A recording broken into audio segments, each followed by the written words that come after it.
Hold on. Hello, ladies and gentlemen. This is Brett Keane from the YouTube channel, Brett Keane Hollywood. I'm here with Mr. Mueller, Earl, Mr. Kill, James Hess, Al Pacino, and .com. Right on. So what does everyone want to talk about? .com's new company. Oh,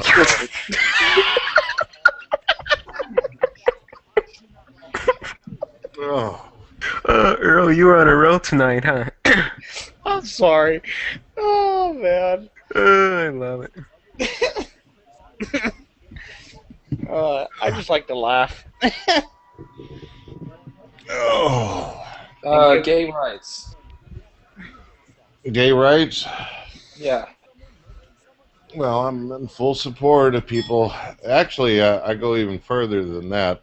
I think that the whole concept of the marriage thing and all this, it should be completely reconstructed or completely removed. I don't think that we need a piece of paper or have to go somewhere in order to confirm or validate that you love someone. Go ahead. Now, I myself, when I got married, 17, 18 years ago, I was still a little, got some of that religious bullshit going on my fucking wiring. So nowadays, though, I realize, don't need a ring or a piece of paper to say that you love this person and you'd be willing to die for them. You know what I'm saying? I don't see anything wrong with a ring, as per se on the finger. But, the whole, you got to go and do the church thing and, I don't know. I don't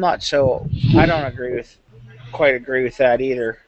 And as far as, gay rights, as far as, I don't think it should matter if you're, quote, a traditional couple.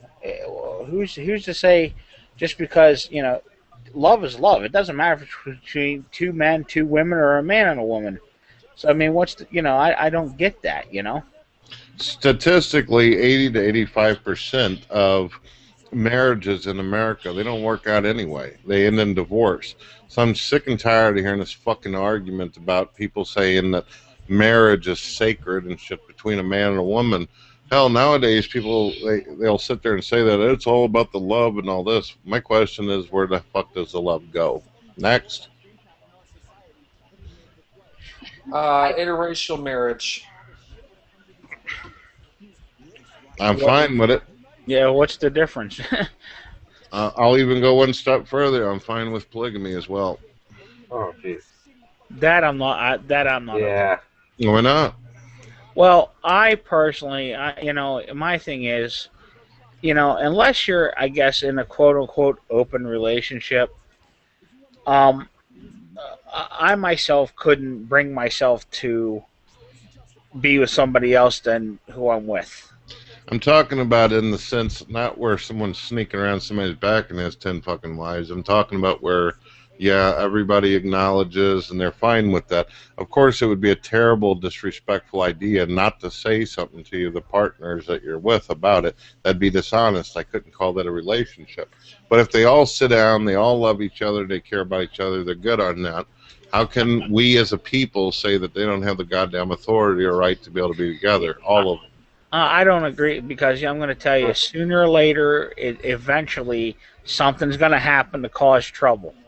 You know what I mean? That's the way it happens with all marriages, right? Sooner or later, it's going to be some kind of argument. Sooner or later, a bill's not going to get paid, something this, something that. So what? They still have the right, don't they? I agree with you, Brett. And I think that, but the only thing I think is that multiple people don't deserve federal benefits. I think, the primary wife and the primary husband. But anybody else would be just added to, it would be paperwork. Mm-hmm. Yeah. So, yeah. So I kind of just joined here, and then I went to go grab one of these. So, what was the question? Homosexual rights, interracial marriages, all this, what's people's views? And I also went ahead and made the stakes a little higher. I said I'm all about if people want to be into polygamy. If that's what they want, they can have it. I myself, my wife is everything that I could possibly ever want, dream of in a heartbeat. So I don't need that in my life. But if you want that for yourself, I defend your right. Yeah, I'm pretty much with Brett on this one. Yeah, so am I.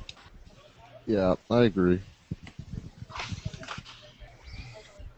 Cigarettes. Let's talk about that. I smoke smoke cigars. electronic. They have vitamin C and shit in them.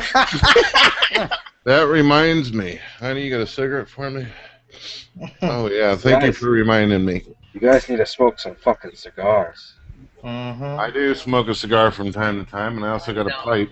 No, I don't. I Oh, don't. I like pipes. Pipes are pretty good. I like a nice cohiba. See, don't. cigars to me are like toxin to my lungs. As soon as I even attempt to even get a puff off of one, I start coughing like a motherfucker. That's because you're an asthmatic. That's because you're an asthmatic motherfucker. Yeah, I just don't smoke tobacco anymore. Cigars, you're supposed to hold the smoke in your mouth and then exhale.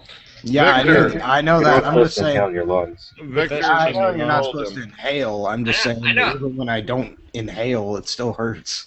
I want to ask specifically Victor as well as Troll a question, and if anybody has never answered this question, it's fine. How do you feel about legalizing gambling and prostitution and all drugs? Well, all you have to drugs. figure out a way to tax it properly. Yeah, as long as you tax it Yeah. properly. I think that crack, Regulate it. no No, crack. no meth, no crack, none of No, those really no. hurtful. I I mean, could understand weed. Well, I mean, Pot's But, okay. Prostitution's legal in Vegas, isn't it? Why no crack for everybody? Because crack's really bad for you. Yeah. well, I mean, cigarettes. Maybe as an cigarettes extreme are bad weight for loss. cigarettes Yeah, are but bad for you you. got- Alcohol you is got- bad you for got- you. You got And like crack would be safer if it were manufactured in more laboratories. It's, no. I mean, Not it's, really, it's the same compound. it's a thing No, of but some people mix it with all kinds of things. Rat it's poison is the number one ingredient. It's a thing of if someone wants to be stupid, I let mean- them be stupid. I mean, hold on. We got 3 smokers in a fucking row in this room. Me, Brett, and fucking Brian. Brian? Yeah, me, Brett, and Brian. So what's the Well, I- crack's way more different than cigarette. I don't Yeah, think tobacco is different hardcore than drugs cigarettes. should be okay because, you know, like you got all these guys hopped up on heroin and stuff. You know what's gonna happen? They're gonna fall asleep. Your rapes are gonna go up, and your Well, I mean, crime's gonna go heroin. up. Can I just say something real quick? Heroin is nothing but a painkiller. Honestly, it's really I mean, not. They actually used to back in the 30s and 40s. They actually used to prescribe the shit to people that said that they had very major pains. Well, because it was derived from the opium Let me ask plant. Okay. Earl. Let me What? ask Earl a question.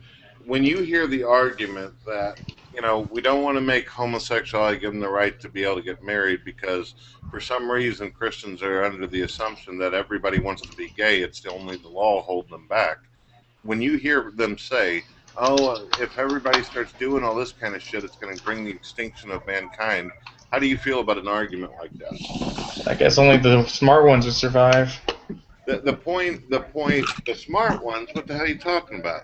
Well, that is, I Um, kind of see where they're coming with that because gays, they cannot reproduce. I mean, it's not But possible. it doesn't mean that everybody's going to go out and want to Well, no, it doesn't at all, but I'm It's- saying just gays can't make it reproduce. right. It's the for same everybody. argument. It's the same. Even if they can't reproduce, what's the harm in your No, I life? I mean, it's the same it's the same argument that Ron Paul brought up when he said, if black tar heroin was legal tomorrow, would you fucking rush out to go do it? No, Right. because you're educated and you don't want to fucking collapse veins everywhere in your fucking body. Well, it's not like it's bad for you. Me and Hess, a couple hangouts ago, we argued that homosexuality might be the answer for evolution's way of keeping balance and keeping the population down. Yeah. Yeah. Yeah, I I think agree. population's getting out of hand personally. I think it is helping with population for sure. And maybe, people going out and fucking eating paint chips is the way of natural selection getting rid of the idiots. Yeah, because only stupid people do hardcore drugs like meth and stuff. Even though I did go through a phase in college where I did do cocaine, I'll admit that. But So let them do it. Stupid people OD on it. Yeah. If they want crack, if they want cocaine, if they want LSD and shit, as long as they don't drive down the fucking highway next to us and our grandmas, then fuck them. Let them do that shit in their house and take care of business. My views on drugs would be, it should be decriminalized, but I don't see the need to sell hardcore drugs in like stores or something. Yeah, I Just agree with that. don't send people to jail over this shit. It's, you know. Yeah, we're It's overpopulating simply our safer to prisons. have a more relaxed drug policy. It's a waste of money. It's a waste of time. Hell, we could be putting our money more into the military so they can make more weapons to blow us all up. Yeah. You know? Yeah. I mean, it may not be like an agreeable statement to decriminalize hard drugs, but at the same time, you have to look at the statistics. I mean, it would reduce crime rates considerably, drug-related crime at least. I mean, Yeah. People, and there's another argument that I hear people say, which is one of the most retarded things I've ever heard. Well, if you legalize weed, then our children, it's going to be easier for our children to get it. Well, I can tell you right now that if I were to go to my friend's house and we actually wanted to, we could go fucking we could fucking pay some dude $20 to go get some for us. He's not gonna fucking care where the money comes from, and he's not gonna care where the money, the money that goes into his pocket, is coming from. It could be a fucking 15-year-old kid. It could be a 30-year-old man. He doesn't give a shit. But if you sell it in pharmacies, you can regulate it much more. I mean, just look at it this way. If someone, even though it's legal to, sell the drugs or whatever, even if it was made legal, where you could literally fucking sell LSD and fucking crack to people, if they die, I say hold the motherfucker responsible for, putting the drugs on that person. If they're not a doctor and they're not giving a prescription, then, that'll be the thing. You can sell it, but that motherfucker dies, you're going to pay for it. What do you think about that? Fair? You saying it's the drug dealer's fault? Yeah. Or the person? Well, that could bring about some lawsuits, Both of definitely. them. Well, it's just like saying when someone dies of alcohol poisoning, does the liquor store have to pay Yeah, that's for a it? good point. That's a good point. Nah, fuck it. But they do have a license to sell Let them it. do it, and if they tear up their own body, that was their choice, and that's that. Don't get me wrong. I feel bad for people, but if that's their choice, nobody's holding a gun to these people's heads saying go out and fucking snort, crack. No, nobody's holding a gun to their head. What do you think, Earl? You look like you're a little nervous about this conversation. No, I don't know. I think that whether you legalize it or not, you got these people that are hooked on it and don't have any money. Okay, most of these people, are don't have jobs. They don't have money. So when you legalize it, what's going to happen is the price will skyrocket because the government's got to have their fingers in there. So it's going to make things worse because these drug addicts are going to run around amok because they don't have enough money to get their fix. It seems like it would be cheaper though, because now you're not in a situation where the big time drug dealers who are passing this shit around, they don't have to sneak around and use as much resources up to do it. Seem like if it's just available, or people can grow their own fucking weed, right? Then it's going to cut down on all the street shit going on. Pot. I have no problem with pot. As far as I'm concerned, it's an herb. It's nothing that should be. I don't even think it should be regulated. To be honest with you, I've never heard anybody dying of smoking too much pot. Never. It's never happened. Yeah, that's what I'm saying. It's never happened. But I don't think someone should drive a motor vehicle when they're high. No, I agree. There's already those laws on the books, though. Yeah, that's what I'm saying. You can still die from smoking pot and driving because it does impair your vision. You can't concentrate as well. And don't drive all high. But here's the thing, though. You would die faster if, let's say, you didn't go anywhere and all you did was drink. Okay, you'll die of alcohol poisoning before you would die of smoking pot. As long as you didn't go anywhere. I'm just saying, if you were at home and didn't go anywhere, Well, yeah, I know that's true. Well, and alcohol has been legal for years, and it's much more dangerous. Well, it's thousands of years old. I mean, it's just been socially acceptable for a long time. That's why it's always been legal. The And thing yeah, the thing I don't understand is if these people allegedly, according to you, Earl, they don't have no job and they're stuck on the shit and all this kind of stuff. How the fuck they get into drugs in the first place? They ain't got no money. Well, Still, this is what happens. You get these stupid drug dealers. Well, here I give you this stuff, and they give it to them. Then they get this is what how these drug dealers suck them in. They Actually, give them the shit. They give them the shit. They get them hooked on it, and then it goes downhill from there. I mean, yeah, Don't you think that it's already? I mean, it's already known in society. I mean, when I go to buy a pack of cigarettes, I already know the shit on the side says this shit's gonna fuck you up. You know when you go into those fucking wherever these drug dealers are, you're gonna know that hey, you get on this, there's a potential you're gonna get fucked up. How no, I'm come? not. I'm not saying that people are blind to the effects of it. What I'm saying is the availability for them to purchase it is the problem. It isn't that they don't know what's going on with it or it's not available. The problem is the monetary problem. Okay. I mean, Um, no, I was gonna say you got people doing that already with alcohol. I mean, it's still, you got people don't have enough money, can't get their fix of liquor or beer or whatever the fuck they drink, and you got them stealing. So I mean, that's not a hard drug issue. That's just right. a It, issue with people that's an issue with addiction. exactly. It's a fact of life. It just you know they gotta have it, and whether they can afford to have it or not is the question. It isn't that nobody understands what it's going to do to them. That that's a mute point. The whole matter is even if you did legalize it, it has nothing to do with it being legal. It has to do with a monetary issue. You're still going to have the problems that we still have now, whether you legalize it or not. yeah. But Fuck is people would Victor still Hate? go Where'd into he go? jail. Where'd Victor Hate go? He I hates don't us. He know. left. I Uh, want to go. No, Troll Dem said that people will die from smoking weed and driving, but don't you think that's more of a death of irresponsible driving and not the weed itself? Because somebody can die from drunk driving too. Well, well, that's what I'm yeah, saying. of course it Yeah. is. Well, the weed has It, it alters the brain, so the brain is not giving the same messages.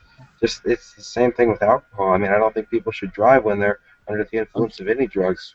I'm just saying it's. I think the more cause of death wouldn't be weed, but just irresponsible Oh driving. yeah, it's That's all. irresponsibility. Yeah. You should never do drugs or drink and drive. That's just stupid. Well, mhm. like I drive crazy precise when I'm just saying.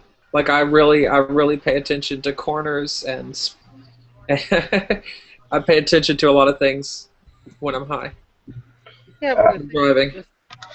the thing of it is, though, like I said, I have never seen one news article, read anything, heard anything on the news where somebody smoked pot to death.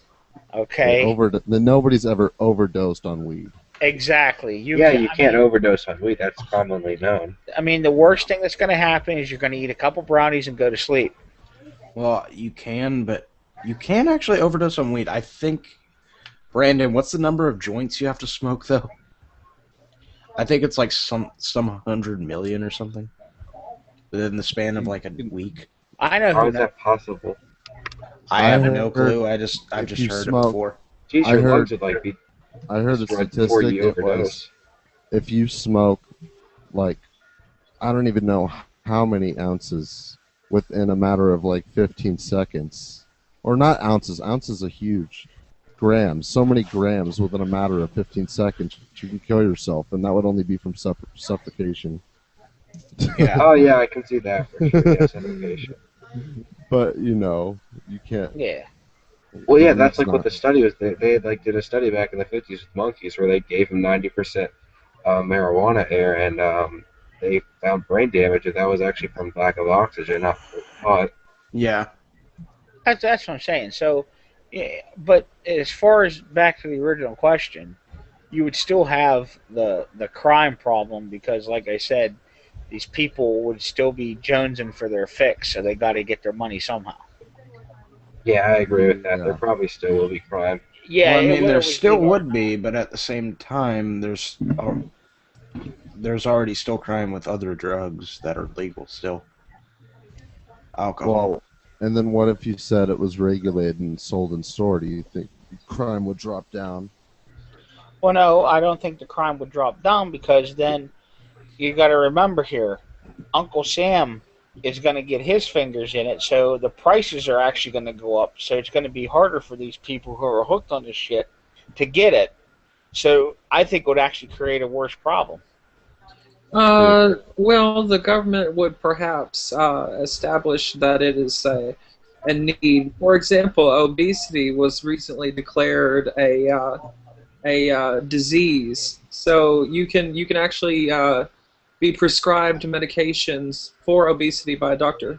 But my point is for along a similar vein, addiction could be declared a disease, and you could be prescribed for addiction to these things. So maybe these people wouldn't have to go without it, because they would realize that they could be a menace to society if they were fiending.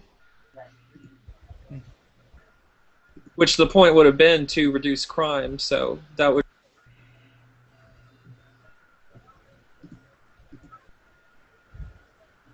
Mm-hmm. So.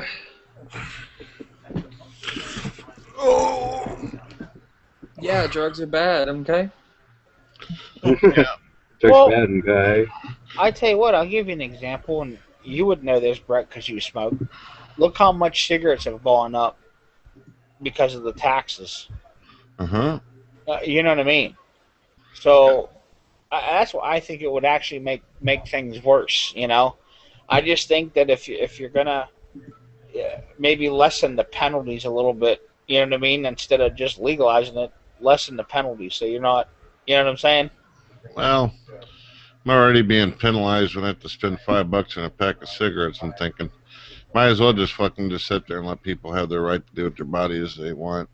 Let me see Drug use is perpetuated, and and this goes back to thug culture, or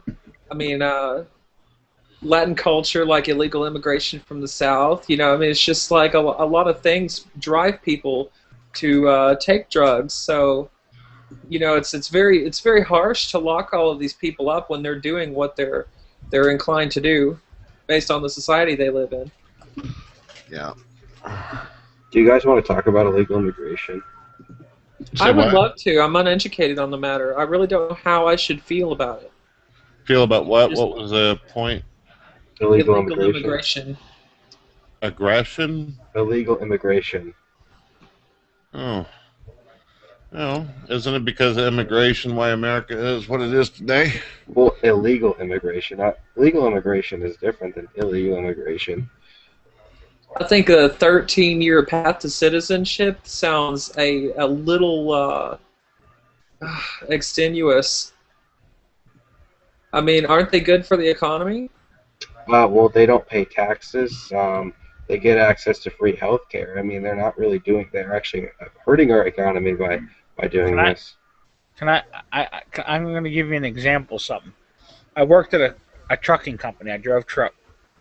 And I worked with a guy that him and his entire family was from Russia. And when they moved to the United States, this is what they were given, and this still blows my mind away. And he was dead serious about it. When he moved here, they not only gave him citizenship, him and his family, but they bought him his house, gave him money for his truck, and he did not have to pay federal income tax for 10 years because he was an immigrant. And then here's the kicker. He was telling all of us this, and then apparently, I don't know if it's true or not, but he said that in a few months he was going back to Russia for 6 months, and we're like, why? He says, so this way when I come back I can do this all over again. What? That's I awful. shit you not. I swear to you, this is what he said, and I believe it because I'm going to tell you, the guy, he wasn't one of the type of people to bullshit. He was pretty straight shooter, and I don't think he was lying about it. All right, can I ask you guys a question? I renamed the last hangout we were in. It is called Zimmerman, Racism, Religion, My Brother's Band, Justice, Law, Interracial Relationships. Sound good? Sure. I That's what it's think called. Let it all hang out. I think the only one who's sexy is Von Helton. I think that Trolldom You Mad, maybe you should attach a bro at the end of it. So like, Trolldom You Mad Bro? Oh, well, Total Me Mad is just my YouTube name. Total Me Mad Bro is my Google Plus name.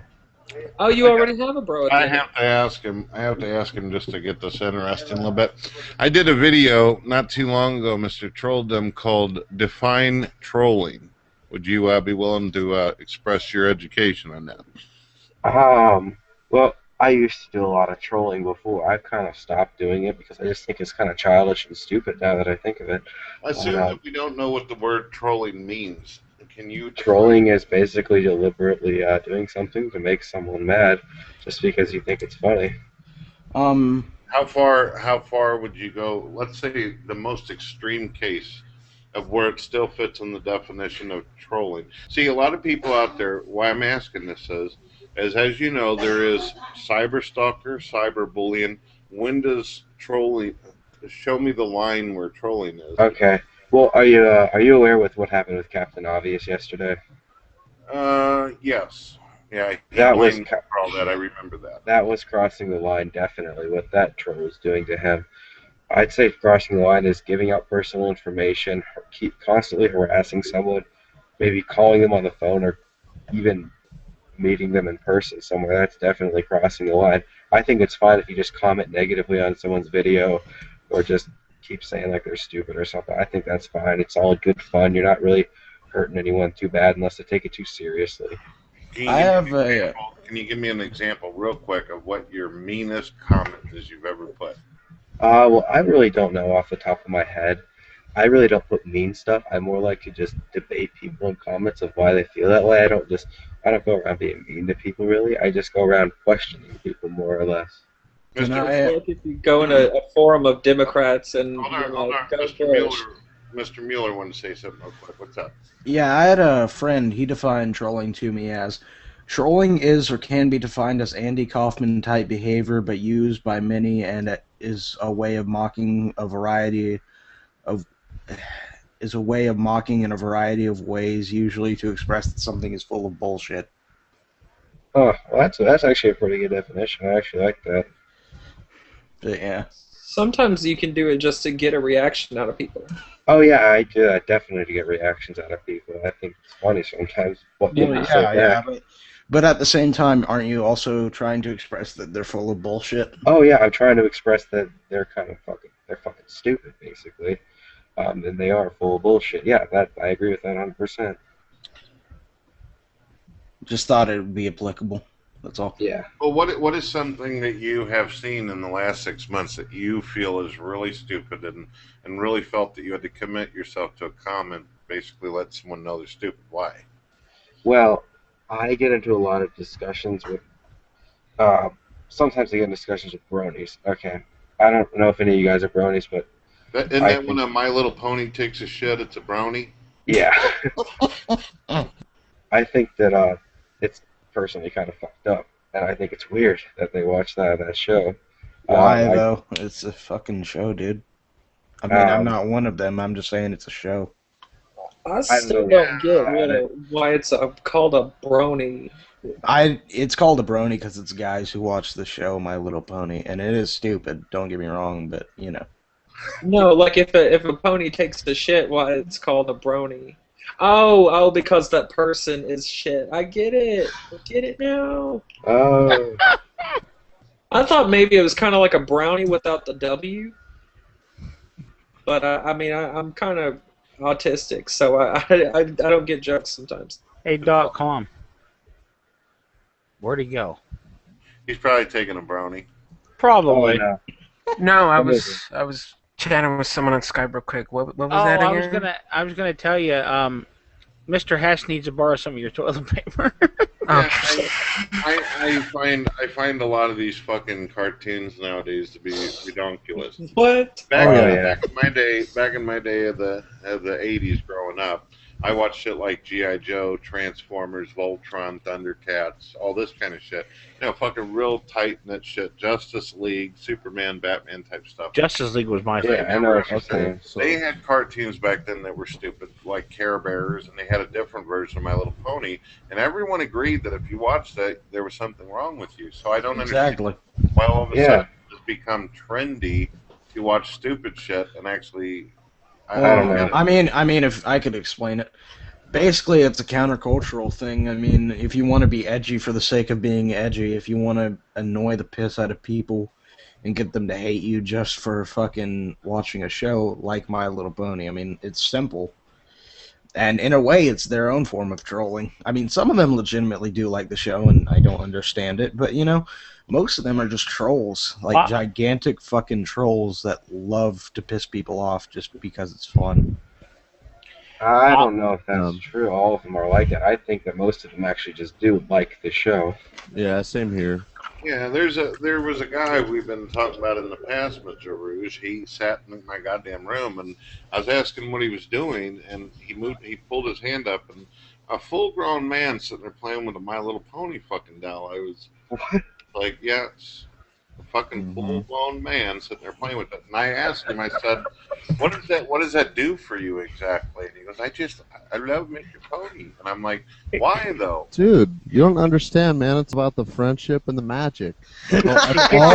That's all the My Little Pony fans say. They say, I like the show because it's about friendship. It That's gets what it. This guy, If you want friendship, watch fucking Toy Story. and, Yeah. At least that's good. Not to Yeah, be it should- cold blooded, but this guy is definitely. I've come to the conclusion. Besides the My Little Pony thing, he is a few fries short of a fucking Happy Meal. He's not eating squirrel shit. Oof. Uh-huh. Oh, go ahead. You know what it does? It gets them in touch with their inner child. Enter Oh, yeah. something. By the way, There you James go. Hess has rejoined. Oh, great. I'm having some. Brett, when do you think cartoons died for you when they started sucking? You were talking about cartoons earlier. Well, I mean, it's the principle of probably when he became a fully grown man. So of course, but No, when do you think that they there's started no- becoming? I actually will sit down and I'll watch a goddamn like. About a couple months ago, I rewatched a cartoon and stuff, Superman versus Doomsday. You know, I think. Well, I mean that's a little bit different because the Yeah, that's DC okay. the DC animated universe is a lot different than most cartoons in the fact that it's actually supposed to be violent. If you've Based ever off seen the comic, Dark Knight, right? well, yeah, but if you've ever seen the Dark Knight Returns, comic book adaptation that had like cannibalism and fucking death. Fucking the Joker had like a batarang stuck in his eye socket and shit like that. It was fucked up. That's awesome. I don't understand why movies like, let's say, for example, Black Beauty or whatever, these movies with like stories about horses and shit, nobody gets all fucking worked up over that. Why these little pink ass things that shit rainbows? Why are they so fucking spectacular? I have no Well, I mean- idea. That's what I've been trying to figure out. I've talked to bronies before about that, and okay, there's two things I've heard. One, they're trolling. Two, something about the characters. I don't get it because I haven't seen the fucking thing to judge. When they're with their friends that like it, they always talk, "Whoa, who's your favorite pony?" Right. Yeah, I mean they seem to have a genuine affection for the characters, if anything, and I can't Yeah, speak for it sometimes that because I've never affection seen is it. really affectionate, if you know what I mean. Oh Poor God, translation of don't bring it up. Don't bring up clopping. I had made a video a while back saying basically that I hate the My Little Pony bullshit, and I couldn't believe the kind of comments I was getting. There was people literally fighting for those little pink fuckers that fart fucking Skittles. But one person said, "You want to see something really cool? Why?" Somebody actually emailed me, and there was JPEGs. I click on it, and I literally see a My Little Pony fucking another My Little Pony, and I'm like, "Oh my goodness!" Some of these people are sexually attracted to these fucked up cartoons. I think a lot of them do it personally. They say they don't. I think a lot of them are in denial and they say, "No, I'm not a clopper. I just like the show." Exactly. They're in denial. Probably. I've never seen the show. I couldn't judge it. Yeah, same I've here, seen but it at the same for time, like 5 seconds. I've seen it, seen or I something haven't seen earlier it, but today. I seen something earlier today that fucked my head up real good. Somebody gave me a link where apparently there's a YouTube channel out there where they literally have cartoon characters from now all the way back in the 80s fighting each other to the death matches. And My Little Pony, this little fucking pink thing, took on the Transformer called Starscream. what? Have you seen that? Yeah, No. it's called I think the channel's called Drop or something. I'll give you a link to it, but the fucking My Little Pony takes on the Transformer, the Decepticon called Starscream. You guys haven't seen that? I've never seen that channel. No. Well, I'm not gonna tell you who fucking won, but it was fucking. It was actually pretty goddamn hard ass. Let me get you this goddamn thing. Let me look through my history real quick. I want to subscribe to that channel. It sounds dope. Oh, it's cool. They actually had Superman take on a dude from Dragon Ball Z. That was pretty sick as well. Oh shit! Oh wow. Hold on. And it looks good. You know, it don't look like some fucking bullshit. Let me see what we got. Star Screen versus My Little Pony. Here we go. All right, here you go, guys. It's Starscream versus Rainbow Dash, but it's one of those little fucking dumbass pony characters. There you go. Yeah. Check this out. And it's awesome That's the because blue one. before they fight, the announcer of it actually talks like it's serious. Like he'll sit there and go, "My Little Pony has the power of this and can create tornadoes and blah blah blah." Starscream does all this shit, and they actually show all this cool imagery, cartoon animation, while he's describing what type of weapons they have and the chances. And then you get to watch the full fucking battle. It's pretty cool. Oh, by the way, Brett, have you Yeah, ever what's seen up? the animator Speedo Sausage? I'm not sure. That video will fuck your mind up. Let's just say that. Let me see what kind of crazy shit you got while you guys are That checking guy's out pretty what I funny. He's hilarious, but it's fucked up. It's funny. Let me go ahead and subscribe. Dude, I'm still gonna it. watch like all these episodes later on. There's a shitload of them, dude. Lion-O takes on Rainbow. fucking He-Man. Link from the game Zelda takes on Zephyrin from Final Fantasy or whatever that character is. It was pretty cool. I literally sat there and I was like, damn, that's pretty fucking good animation. Good job.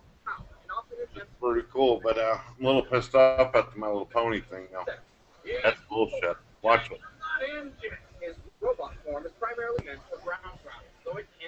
I'm watching it right now.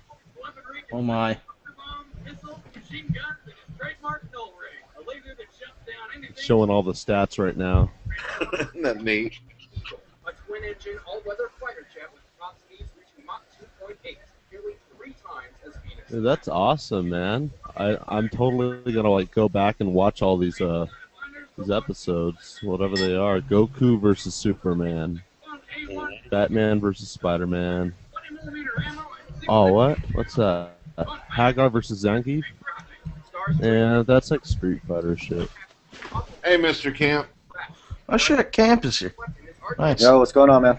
What Yeah, you not up to? much. How about you? Motherfucking beast, too. What you been up to? Having fun. A lot of people are spreading some hate on my latest video, which I think is hilarious. Which video? I did a video about Zimmerman trial and how they're not guilty.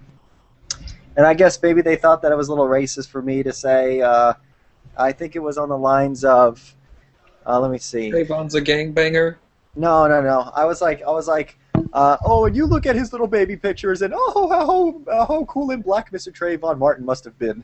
Oh. Yeah, I saw that video. So. Which I don't give a fuck because I mean it's true. People are looking at him going, oh, this little black baby, and because he's black, I think I'm going to give him that much more respect.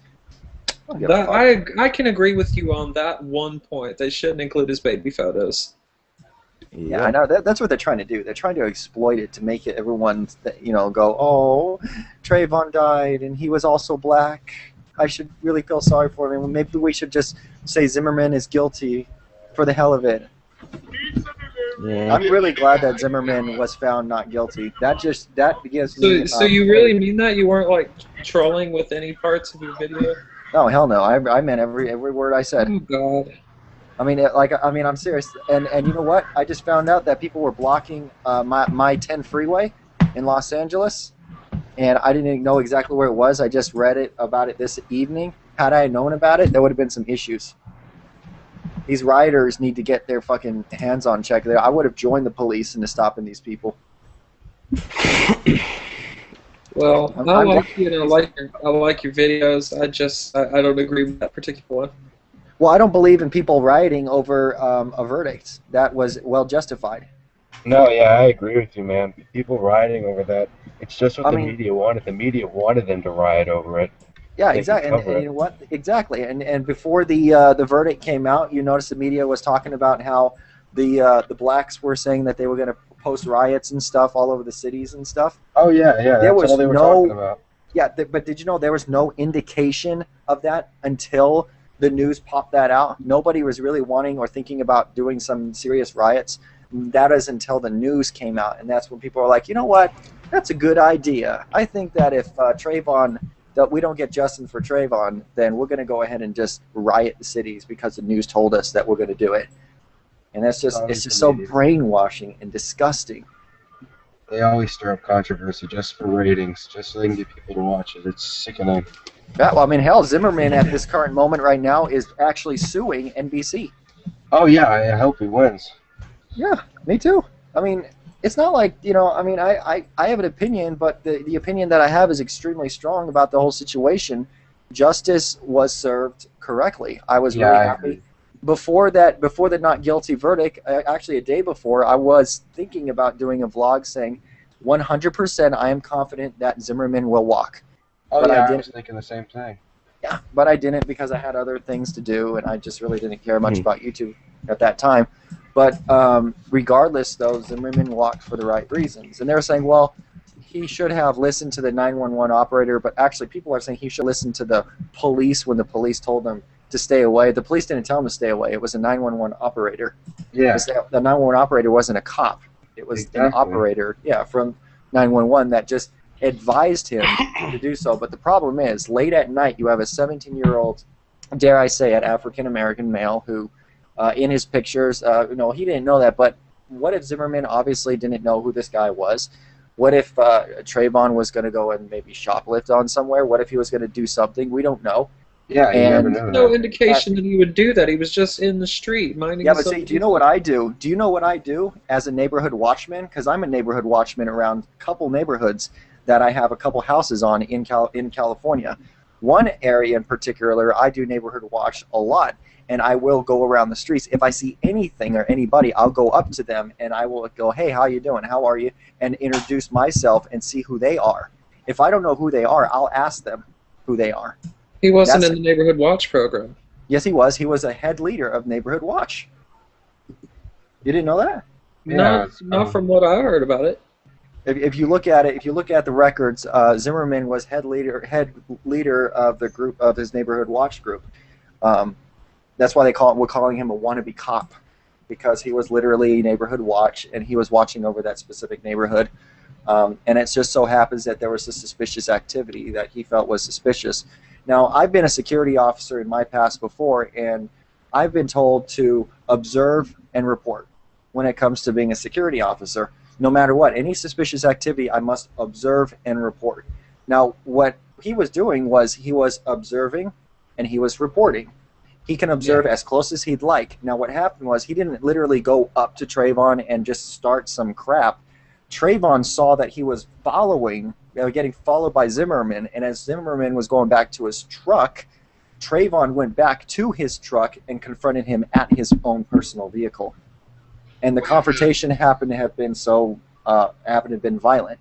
Wait a minute! I thought this was done on a goddamn sidewalk, and I That's seen what I thought. images where they said that he basically was using the sidewalk as a goddamn weapon. It was one of their things. Yeah, well, no, there probably was a sidewalk nearby, but the Zimmerman's truck, though, he was going back to his truck at the time. He was confronted once again by Trayvon, who saw him following, pretty much asked why he was, like, yo, man, why you following me and stuff like that. I'll get some. Hold on a second, let me look. That would be good, because I mean, I've never heard this. Not that it changes my view on the matter, but it may slightly alter my opinion. Hold on a second, let me look here.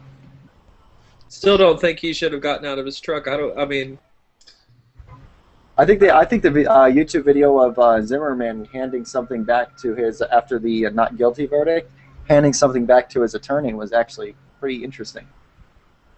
Did you see that? What was it that he handed back? It could have been. I think it was a cyanide pill. What? oh, like he was going to take it? Yeah, you guys aren't really deep into this, huh? I'm all deep into this stuff because I'm a conspiracy theorist. I like that stuff. What And I did watch over. It's that video right there. You'll blatantly see Zimmerman act like he's getting congratulated, but he literally hands something to his attorney. The attorney goes and takes it and pockets it. That's a straight up pocket right there. It's a bait switch pocket. Let me watch this.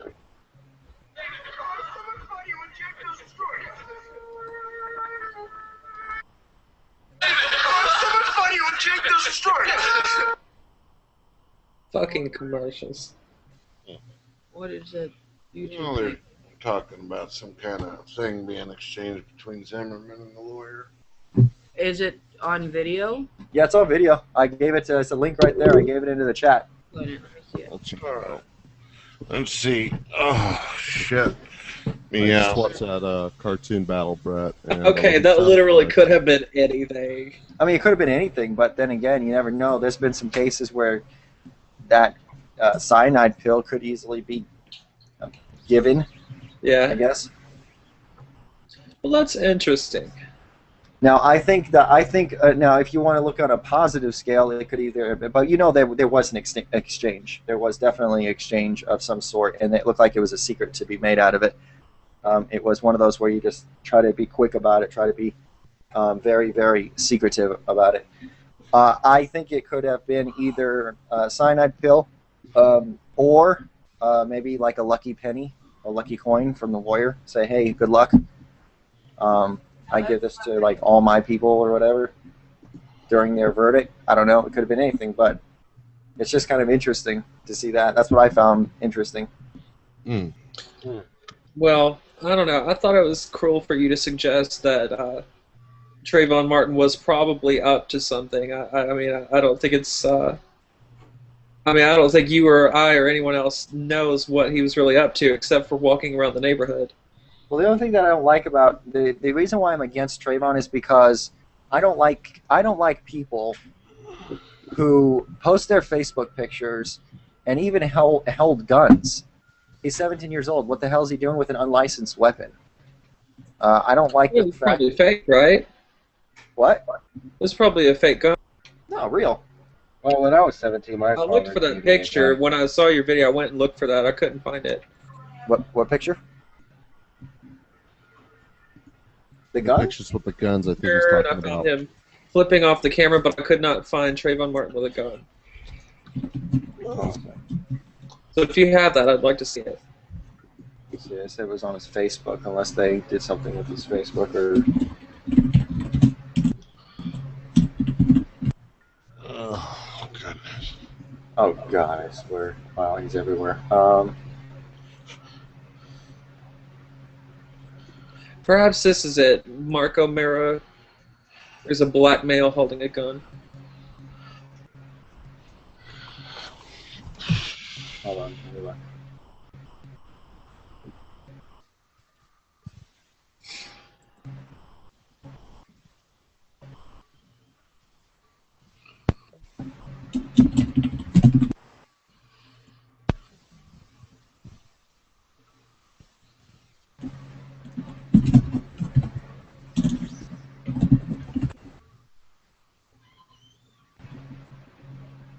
Trying to find that picture again. I'm reading George Zimmerman as self-appointed captain of an unregistered neighborhood watch. So, yeah, he's a neighborhood watch captain, George Zimmerman. Well, unregistered. I mean, does he really have a right to be out there doing that and stalking people? Yeah, he does. You can also arrest people under citizen's arrest. I mean, you can, but does it give you the right to not only profile someone but walk up to them and say, "Hey, like, what the fuck are you doing?" No, what you do is you walk up to them and say, "Hey, how are you?" And if they if they're acting suspicious, during an encounter, then you're allowed to watch them and see where they're going. Yeah, especially if it's in a neighborhood that you're in. And the way he went up to him was most likely physically imposing on the guy, and the guy felt threatened, so he attacked him. No, the guy didn't. The guy. If the guy felt threatened, he should have kept on walking, not just go back to where Zimmerman was and confront him. Well, I'd still like to see that because, like Brett, I thought it happened on. I didn't know that Zimmerman went back to his truck. Hold on, there we go.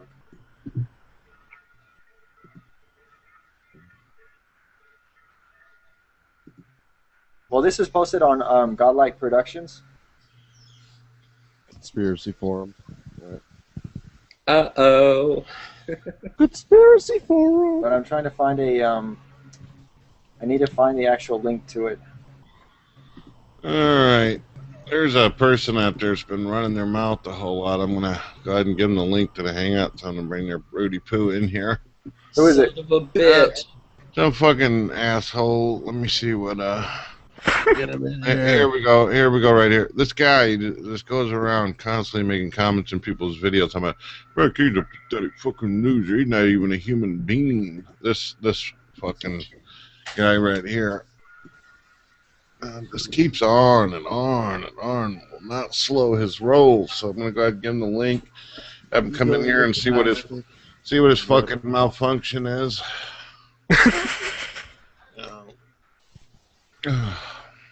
Yeah, I know Nick's been supposedly trying to get in, but the Hangouts haven't been working for him.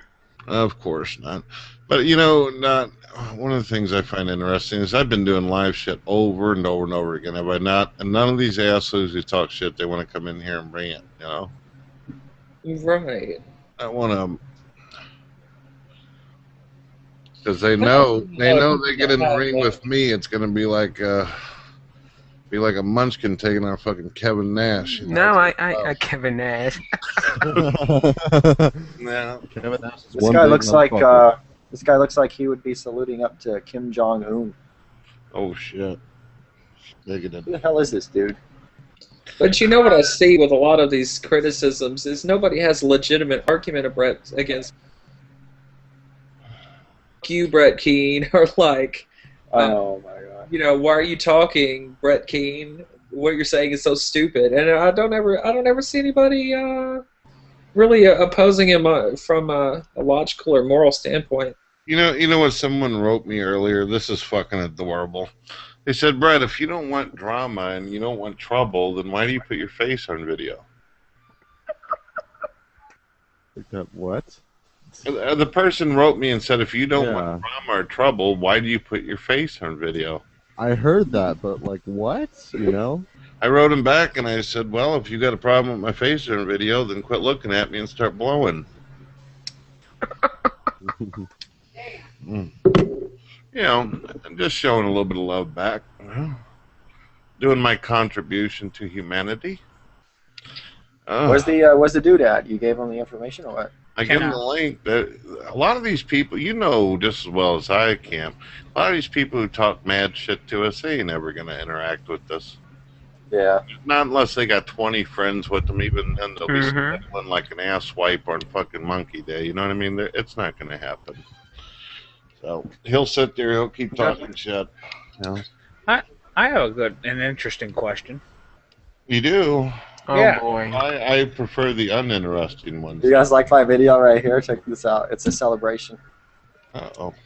Go ahead, Earl. What's your question? Now, you know how um, there's been a lot of trouble with Catholic priests deflowering little boys. Oh Do you boy. think? No, I'm serious. Do you think that that's a product of the religion itself, or just because they happen to find a bunch of people who are pedophiles? Well, you guys go ahead and answer first. I have no idea. I just heard the word pedophile. Well, Catholics are, I mean, really, their religion is really strict, and the priests got to follow really strict rules. I'm just kind of curious. Well, the religion does kind of really, really enforce the idea of sexual oppression. You know what I mean?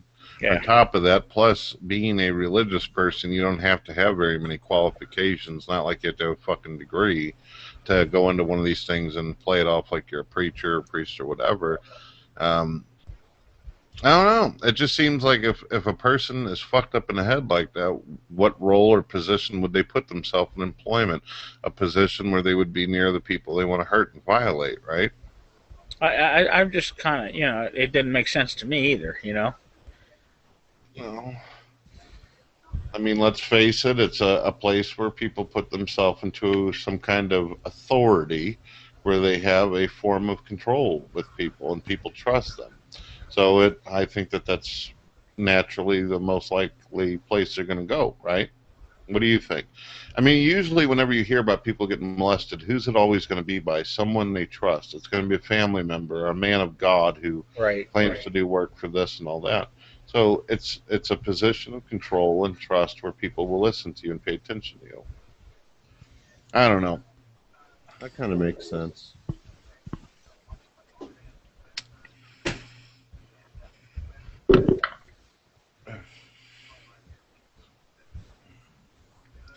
Anybody else have any other theories? I mean, if you think I'm incorrect or could be wrong on that theory, just throw it out there. You pretty much said everything. I was gonna say I wasn't gonna say what you said. I was gonna say maybe it is the sexual oppression.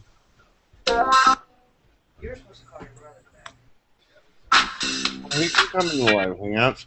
Hey, what's with the porn music? Chink, chink, boom, boom. I'm sending links to again.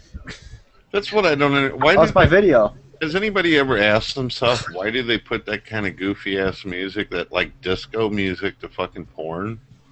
You know, I don't even know. But I did you see my video? It was my video. Yeah, that was like, you love the straight up pot, don't you? I'm overdoing it, I know, but you gotta admit, I actually see this as a total win because for the longest time I really didn't like the way the United States was catering to different races, and then all of a sudden, right when this happens, it couldn't happen at a better time. They finally cater, and it just makes me so happy and excited. Do you guys want to talk about affirmative action? Any thoughts about that?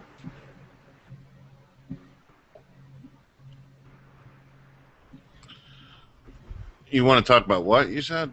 Affirmative action. Affirmative action. Well, what about it? What's your opinion on it? I'm going to hear you guys first, and then I'll chime in. Okay.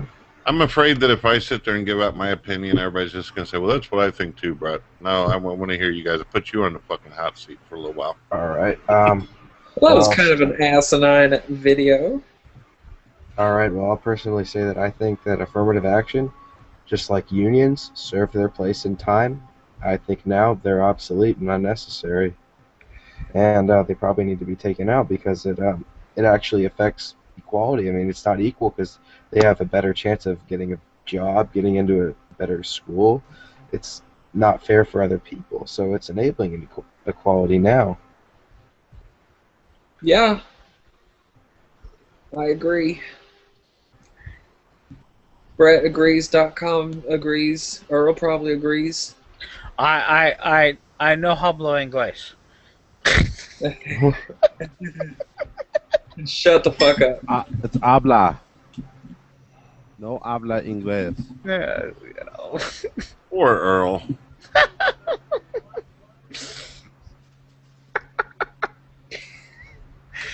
Shut up, Don. Don't play with your Sherman. All right. Well, Camp wasn't asked the question that was talked about in the last thing. How do you feel about interracial sex and marriages, Mr. Camp? Not to. I really don't care what. I really don't care what anyone thinks about this. When I see a black man kissing a white woman, it disgusts me. Oh my god. I just cannot see it. But I mean, but why? I mean, technically, though, you're fine if they want to do that in their own household, right? Well, the reason why is because I know black people are not the same human as white people are. What? No, they really are not. Their skeletal, their skull structure is different. Their anatomy is a little bit different than a white person. So to me, it kind of is like an animal kissing a human being. Well, it's like a Siamese cat kissing a calico or anything else. I mean, they're still the same species. Yeah, but we're talking about cats. I'm just talking about like these difference. I mean, that's just my opinion. They're both human. Any two humans can kiss each other, and it's not like outrageous. So let's raise the stakes up a little higher, though. What if you see a white man kissing a black man? Then what happens to you? Did you just say a white man kissing a black man? Yeah. Yeah. What the hell do you think? What would happen for you? Dude, that's disgusting. Wow. That's getting in the realm of offensive. Here's the deal. Well, I mean, when it comes to black people in general, I don't like how they act for the most part. And I do stereotype black people a lot because they have a specific act to them, and then they turn into animals when they act and inappropriately. Like I watch these McDonald's fights, and I don't see all these white people getting all these group ape fights. You see these black people fighting like they're getting out of a zoo, and it's just sick to see that. Now, I've actually taken the time to sit through some of these McDonald's fights on YouTube. I've seen some of these videos where people will literally crack a motherfucker over the head because they didn't get their Big Mac given to them right. But I've also seen that there's been like white women who pull up to the drive-thru, they're all drunk, and they throw their fucking bottle through the fucking drive-thru window and shit. I mean, I've seen that. You have to look at the origin of these types of behavior. You know, you can't just isolatedly say that black people act like monkeys and, you know, not recognize that, oh, well, a lot of that is culturally having been suppressed and subjugated by the white man. I mean, I just think that, like, for example, I think that the black people act that way specifically because of their origin. I have a feeling that they are more monkey than the white people. And that's why they do. That's why, because it's like their ancestors, you know? Oh my God! We're all ancestors. I got it. All right, guys, I know that some of the stuff he's saying is controversial, but let's be civil. I'm not flipping out too hard, but I'm just kind of like, what the fuck? Like, here's the thing I have to say. You're talking about just seeing negative things, so automatically you're putting a tag on everybody.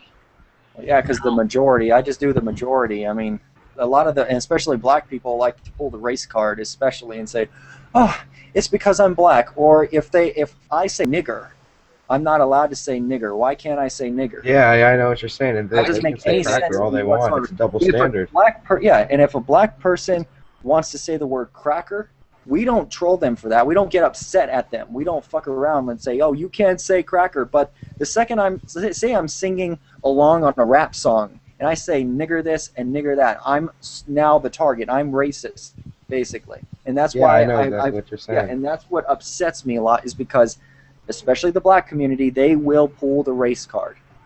Yeah, but I agree. That has no bearing on a loving couple. It has absolutely no bearing on a loving couple. If a black guy and a white woman want to be together and they love each other, what the heck does their race have to do with it? Nothing. Oh, I'm not talking about a couple. I mean, if they want to, see, I think it's disgusting if I see it, but I don't care about it. If it's around, then it's around. But as far as black people, like the black population, and as a whole, they think a little bit irrationally, and all they do is think about their own self and their own race, and they do like to pick on us. They do, no matter what. But that, I mean, that you're having kind of a double standard. I mean, it's okay for them to do it as long as you don't see it. That's just your, that's a personal thing with you. That's just not. It's not from like their origin as people. I mean, it comes from society. Well, folks, I'm gonna say something that's gonna probably. I still be don't think you have any evidence to call them say something controversial here.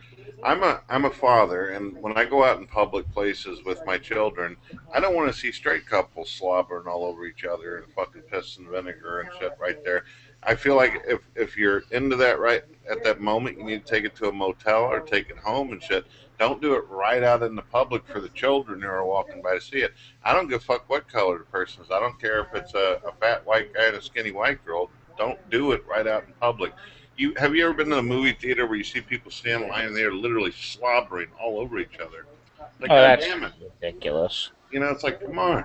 But this, I can agree with that, but I just don't agree with where you would be sickened just because. Well, it's just how he feels. I mean, I'm still flabbergasted. Like, how could you feel that way? That's kind of. It would suggest that you have some racist undertones. I mean, that's. It's not like he's. It's a symptom of racism. It sounds like. It's not like he's having a personal crusade against interracial marriage. It's just a personal thing.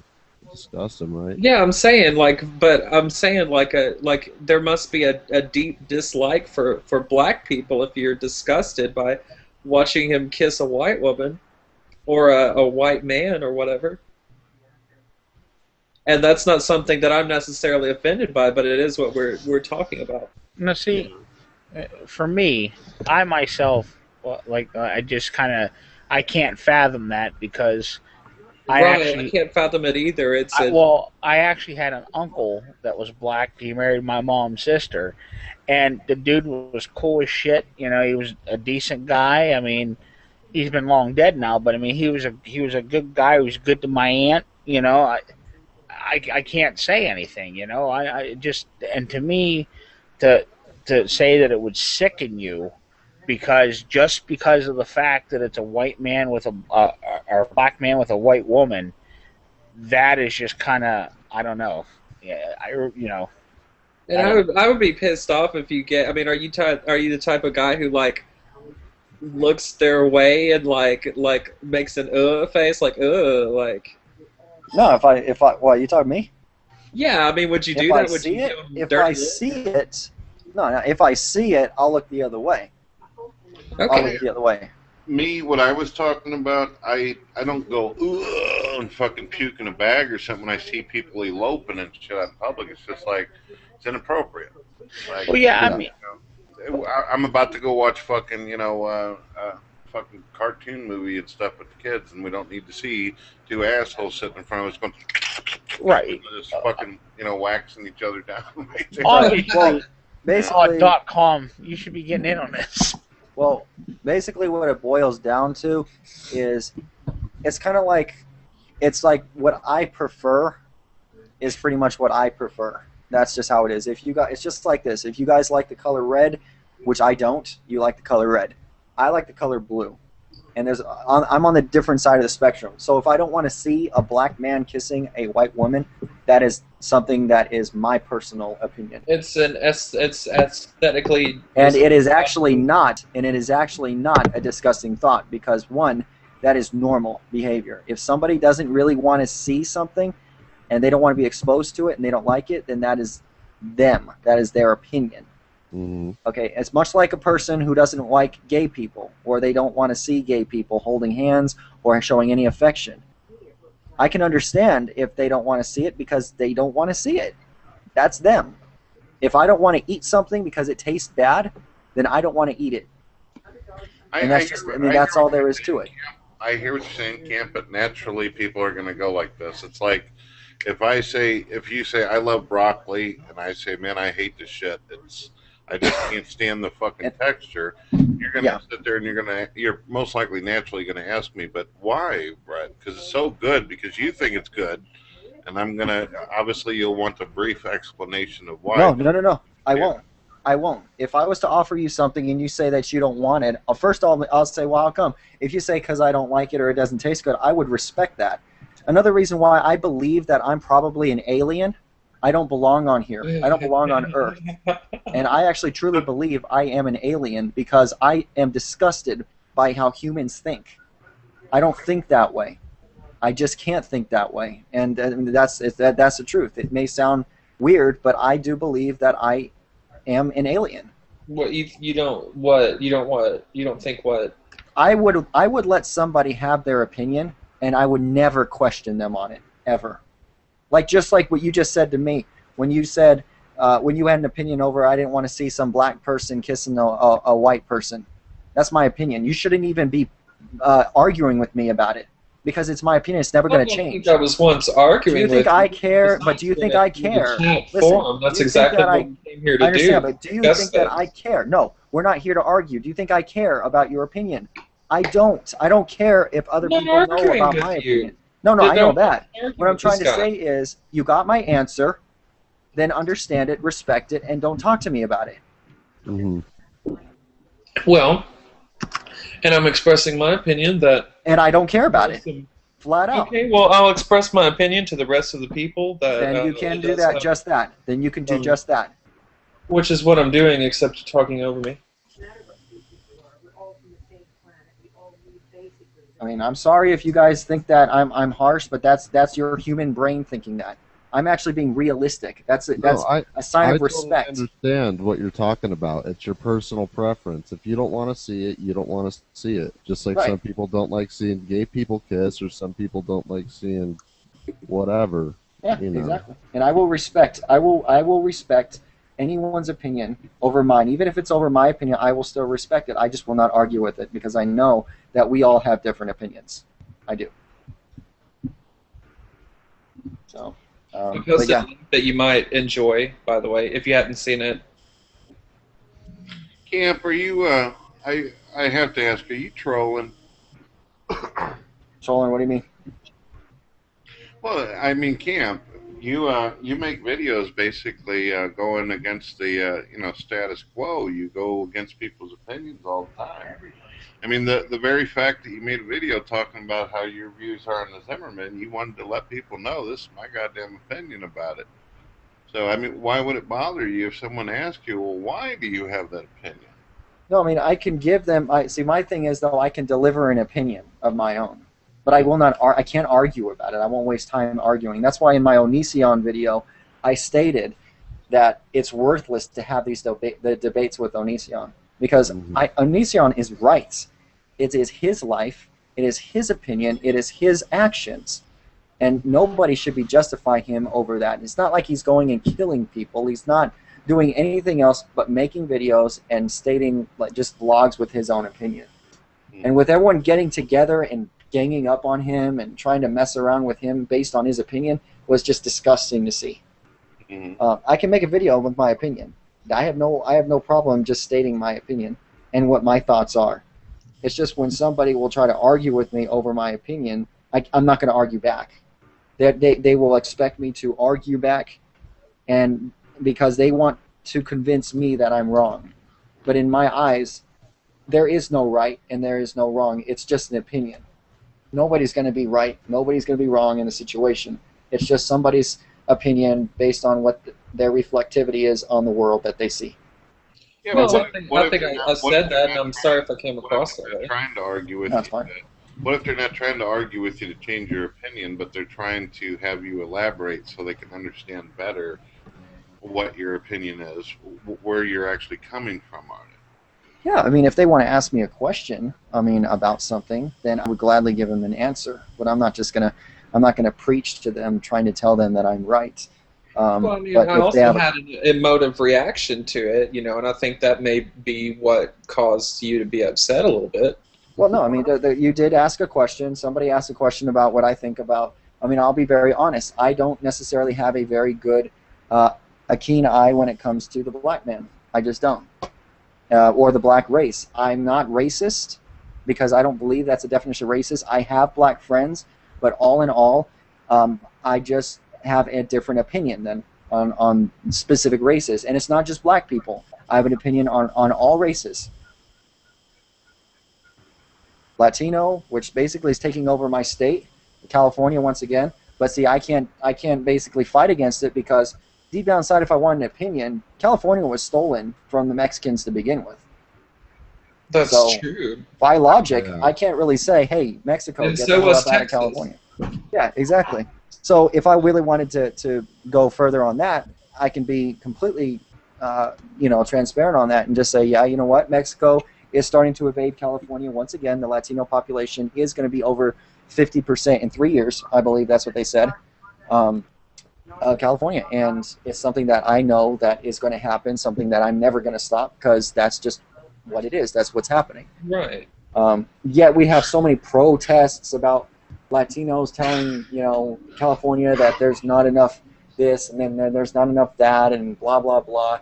The only thing that I guess I can say that I'm upset about is that the Latinos, even if they're illegal, they somewhat have more rights, I guess you can say, and you can walk into like a hospital and get some help and stuff, and it just seems a little bit more. It seems a little backwards. But I'm not the type of person that's just going to walk out with a picket sign and join somebody. That's just Because that's it's just a not it. waste of time.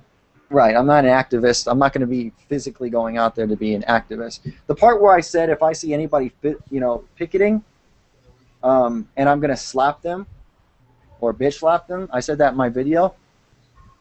Everyone knows that that was a joke because I delivered it as a joke. I said, you see this? This is called a hand. And when this hand goes across a face, that's when it turns into a slap. I mean, you can tell that's pretty much a joke right off the bat.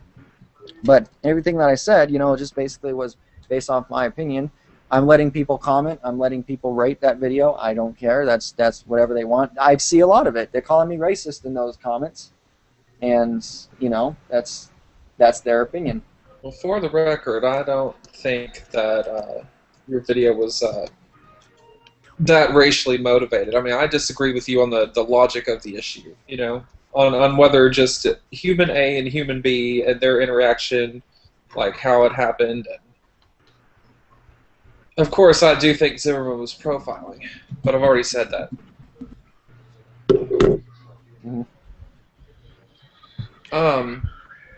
But yeah, check out that link on the side when you get a chance. It's a rap song. I think you might appreciate the lyrics.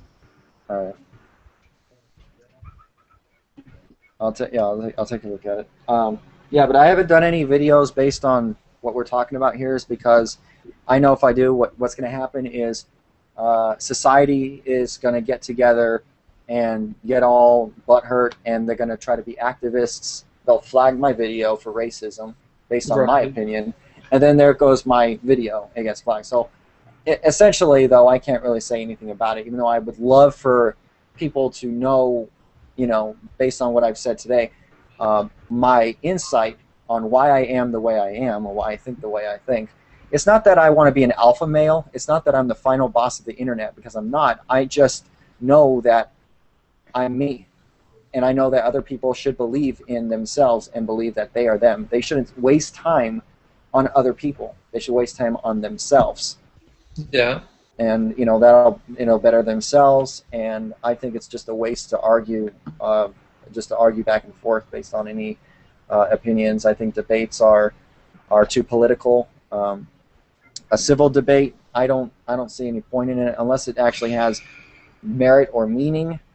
I just don't see any point in wasting time on it. Well, if it makes you feel any better, you don't have to worry about yourself getting flagged over your thing, because this is broadcast and the video will be up. So your opinion is out there. My ass, unfortunately, is at risk, but my ass is always at risk either way. That's good. Everybody's allowed to come in here and say their piece. Yeah. You check my inbox. Hey, Maybissy. I mean, what's up there, Mapsy? So up.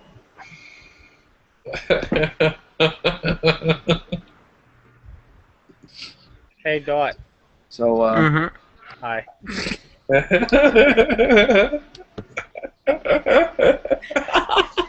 Come on, Mr. Hess. Why haven't you muted him yet? I thought about it. It was too soon. So yeah, I'm an alien. Where do you think? What world do you think you belong on? Actually, to be honest, I believe I'm from this galaxy, and I believe that I am from in the constellation Orion. I'm just not sure which star or which planet Do you think that you I'm were from. reincarnated from another planet?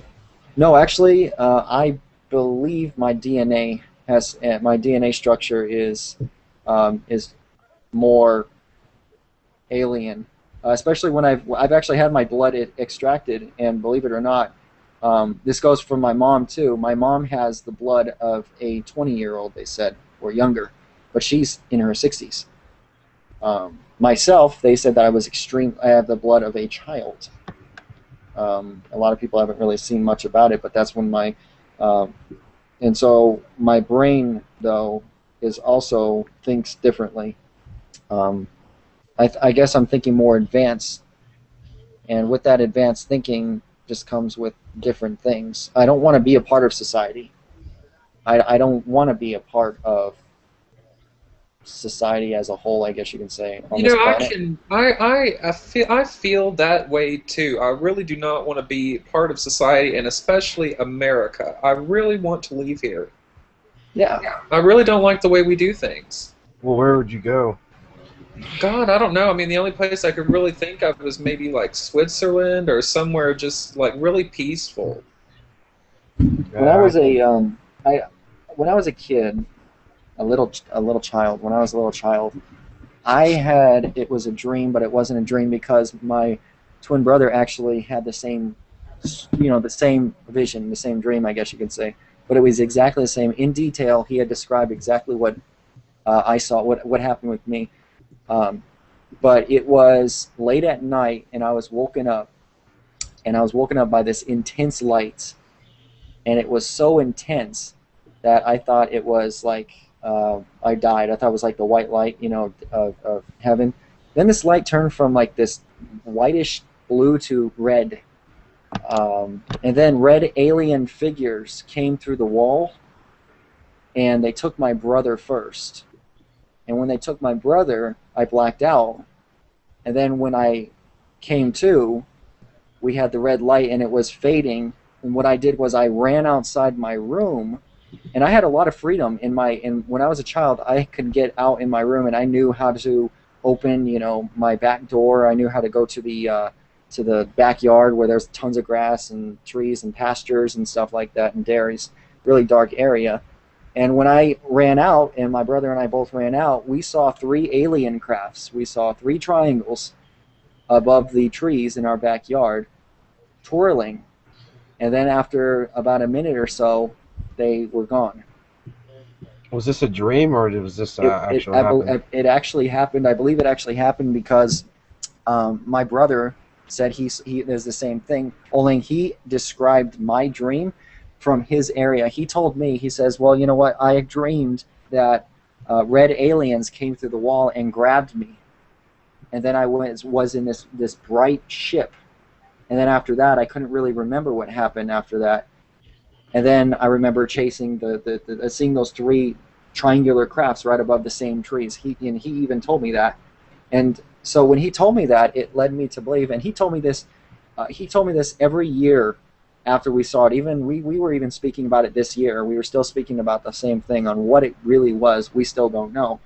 But what he described to me was exactly what I saw. And without a doubt, if it was exactly what I saw, then it happened. And not long after that, we started to experience some very weird happenings. Through my childhood, I could have my brain was picking up things that I didn't know where it was coming from. I can hear different dimensions, I guess, if it makes any sense. In the house, I was hearing footsteps. I was hearing chimes, music. I was hearing weird flute sounds, and I don't know where it came from. And when I was a child, I was able to have telescopic vision, and I couldn't get away from it too, which is kind of one of the weirdest things. Like I remember running out of my house, going to the station wagon. Where my parents used to drive a station wagon, and I used to be able to. I got so scared and freaked out because the station wagon, I zoomed my eyes in so much. I zoomed into where I can see the station wagon as if it was right there up in my face. And I could see the door, the scratches, the locks, the paint. And that's what I can see in my vision. I started to like slap my face and I cried and cried. And then it just stopped. It's like an uncontrollable zoom function that happened. And then what happened was I started seeing through objects when I was a teenager, and I still can see differently, but I haven't been able to. The older I got, the I guess you can say, the more I became less when it came to what I was seeing. I mean, as a child, I had even a very wild imagination. So on top of the wild imagination or those functions, I was able to fall into these weird things. And so how I saw behind objects, especially, was I was able to look to the side and use peripheral vision. And usually when you use peripheral vision, you're able to see differently. And if you're looking at the corner of your eye, well, if I was to look at an object that was like 20 feet away from me, I would be able to take my eyes, look on the side, and after a short while, this object would begin to turn really bright white, fade away like a ghost, and I can see right behind it. And then when I blink my eyes, then it would come back into view. Like I said, I have my life is not very normal, and it has never been normal. But I've never been open about it, especially in video, because I mean, to me, I could easily make a video and talk about it. I did try to talk about it once on an older channel, but there's no backing behind it. It's just my, I guess just you say it's just my vision, my insight, or so. Yeah, my personal experience. There you go. Thank you. My personal experience, and it came to the part where I started to literally go crazy because when I was in my especially my teenagehood, I started to experience so much energy and so many energies. I was able to move, and I still can. I can move pens on my hands without touching the pen. I can move things, different things, and like the telekinetic powers, I was able to sense different energies and metals and magnetisms and stuff, and I was able to do that with ease. And I still can. I can still put a pen flat on my hand, and I can put my hand over the pen and feel that pen sucking up into my other hand. I can feel the energy coming from it, and it's almost like a magnet from that pen to my hand. So my whole entire life, I've been in the supernatural. As far as the supernatural, something that's not normal, to me, it's been normal to me because I've been exposed to all that, and not just that, but different thoughts. Like I've had some thoughts of the future. I've had some visions of aliens, where they're really from, or what really, because I know for a fact that my thought on today's aliens, as far as the ones that take you up in your spacecraft and want to try to probe you or whatever, those people that have said that they've been abducted, I have a very strong theory, and I believe I know exactly what these aliens are and where they come from. Huh. So where exactly do you think they come from? They come from Earth.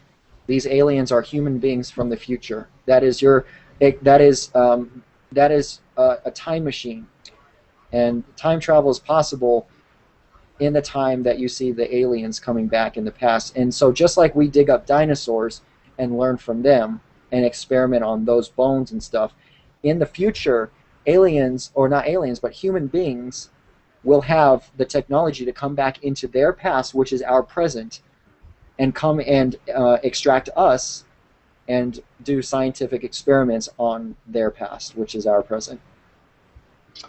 Huh. So I get what you're saying, but what my question to you is, Have you gotten a psychological? I'm not saying you're crazy, but have you ever been to like a psychiatrist or a therapist and really gotten an evaluation? I have. Yeah.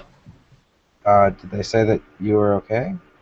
Yeah, they put me up to, I don't know what they hooked me up. They hooked me up to some machines, and they said the machines didn't.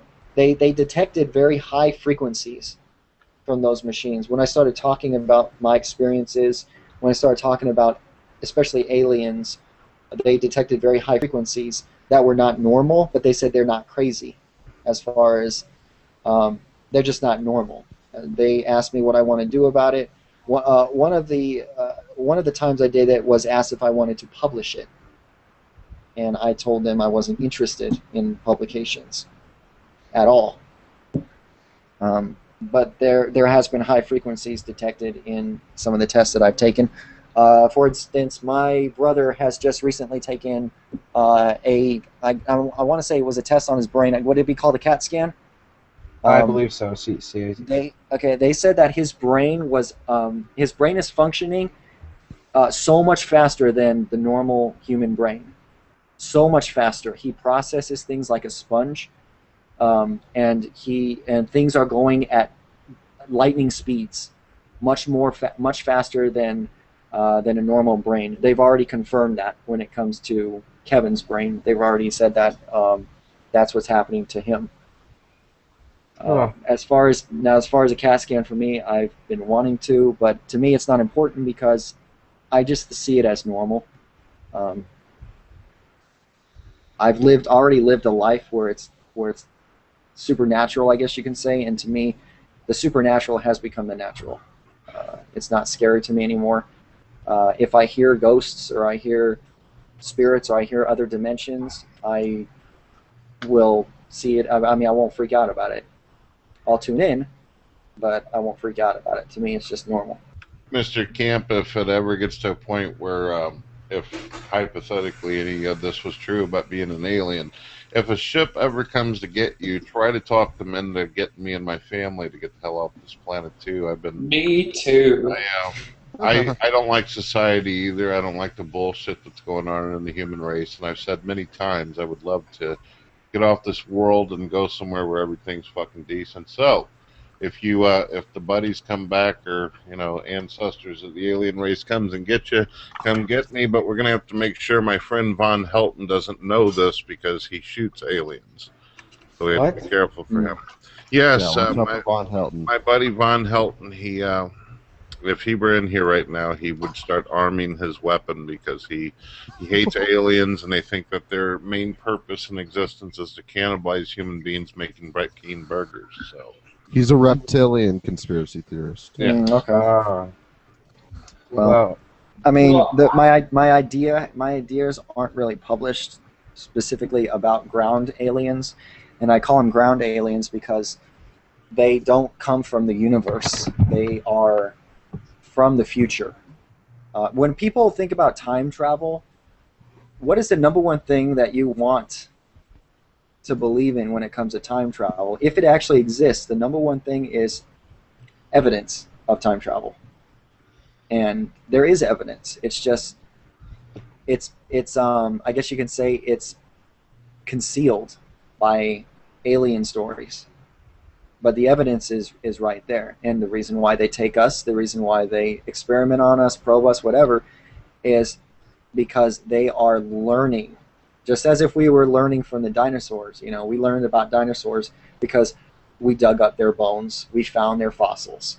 So what aliens are doing, well, not aliens, well, humans, I guess you can say, what humans of the future are doing is they're taking their technology, which is they have time travel technology, and they will go back in time to our present or to around where we are. And then that's why aliens are perceived as human-like.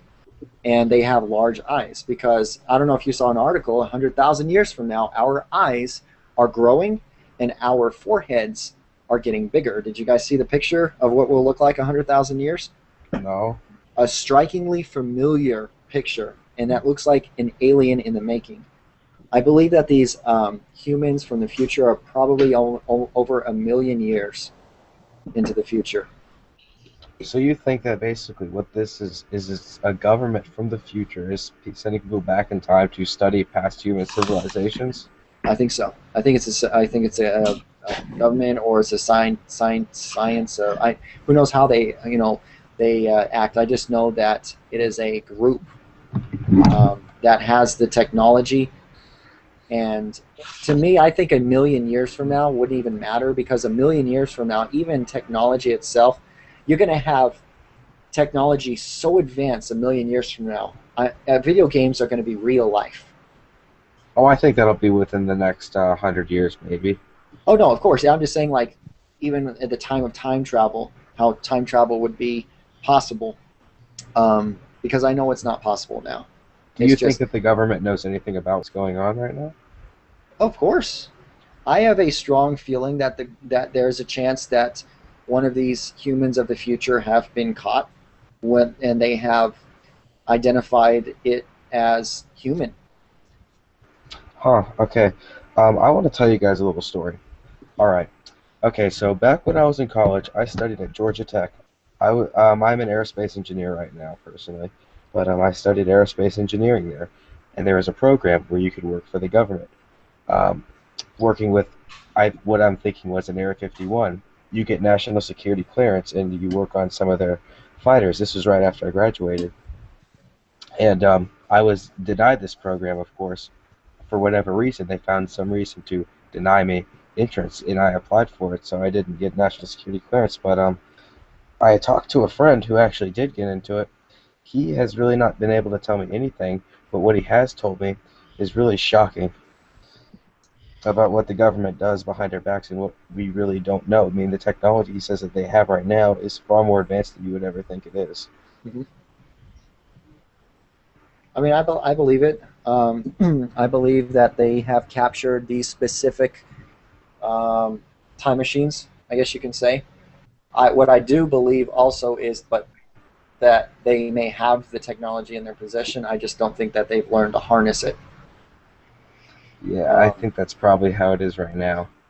And that's what, yeah, and I think that's what they're, what basically what they're saying is they do have the technology, but as far as, and maybe they may understand it a little bit, but as far as even being able to harness this technology the way it is harnessed in the future, I think that's safe for the future. I believe that whatever the government or whatever anybody's learning now, it is directly in puzzle going straight to the future, exactly as it should.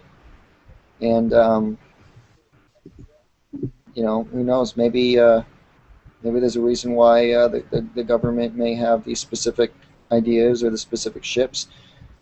And I understand that a lot of movies are made as a portal for a way to telling society what's really out there. Mm. My theory about movies is it is a way for us to understand, just basically society as a whole to understand government secrets. I mean, if you look at movies today, they are based on things that are happening, or things that will happen, or things that have happened. One of the things that I really thought was very interesting was the movie Armageddon. Back in '97, I think, or '98. I think '98. It came out in '98, and exactly 3 years later, you had the World Trade Centers on fire. Because in the movie Armageddon, the scene from Armageddon Trade Centers was exactly the same as what really happened, the whole 9/11 thing. I thought that was very interesting. There's a lot of movies out there that are telling us something. There's alien movies that are now starting to pop up that are saying that there could be something in the ocean that will pop up. And, who are we to say that it's not going to happen? What if? What? The ocean's a big Talking place. about like the abyss. Yeah, I mean, anything. Like Atlantis? Yeah, exactly. Oh. Or You had like, never for seen the example, abyss before? I have. Okay, go ahead. Yeah, I have. Oh, or the movie like The Core. These conspiracy movies are telling us something. Like the movie The Core happens to be one of my favorite Earth movies because it can happen. If the core gets, I mean, do you know Destiny, which is the machine that they're talking about? Destiny is actually referred to as HARP in real life. And HARP is a machine that has been able to penetrate the core, or is known to penetrate the core, and also it's known to split ions and put the ions and energies into the atmosphere and change the way the weather patterns are. Is that center up in Alaska? That is exactly what it is. And is it funny that the core actually had this harp-like device inside their movie? So these conspiracy things are actually movies have been telling us something all along. And society takes it as a movie. I take it as a portal. I take it as a window of what's to come. And if HARP does fire into the core, we don't know. We don't know what's happening. Like right now, we're getting tornadoes that are getting bigger and bigger, and storms that are killing people faster and faster. And Earth is changing. We just had a massive heat, I guess you could say, a heat wave in the Southwest. And so things are just rapidly changing. And so there's a lot of movies you can think about that's conspiracy that can give you insight. They have, like, the comet movies, Deep Impact. They have that too as well. They have that scary movie on The Knowing with Nicolas Cage, which basically says what would happen if the sun decided to go nova on us. If there was, in fact, a super flare of the sun and it smacked into our Earth, what would happen? As scary as it sounds, I call that a scary movie because it's scary to say, but our sun can easily do that behind our backs, too, as well. Easily. And it'll probably be 24 hours till we know it's coming. We'll only have 24 hours to hide, I guess, before we get cooked alive from that star. I'm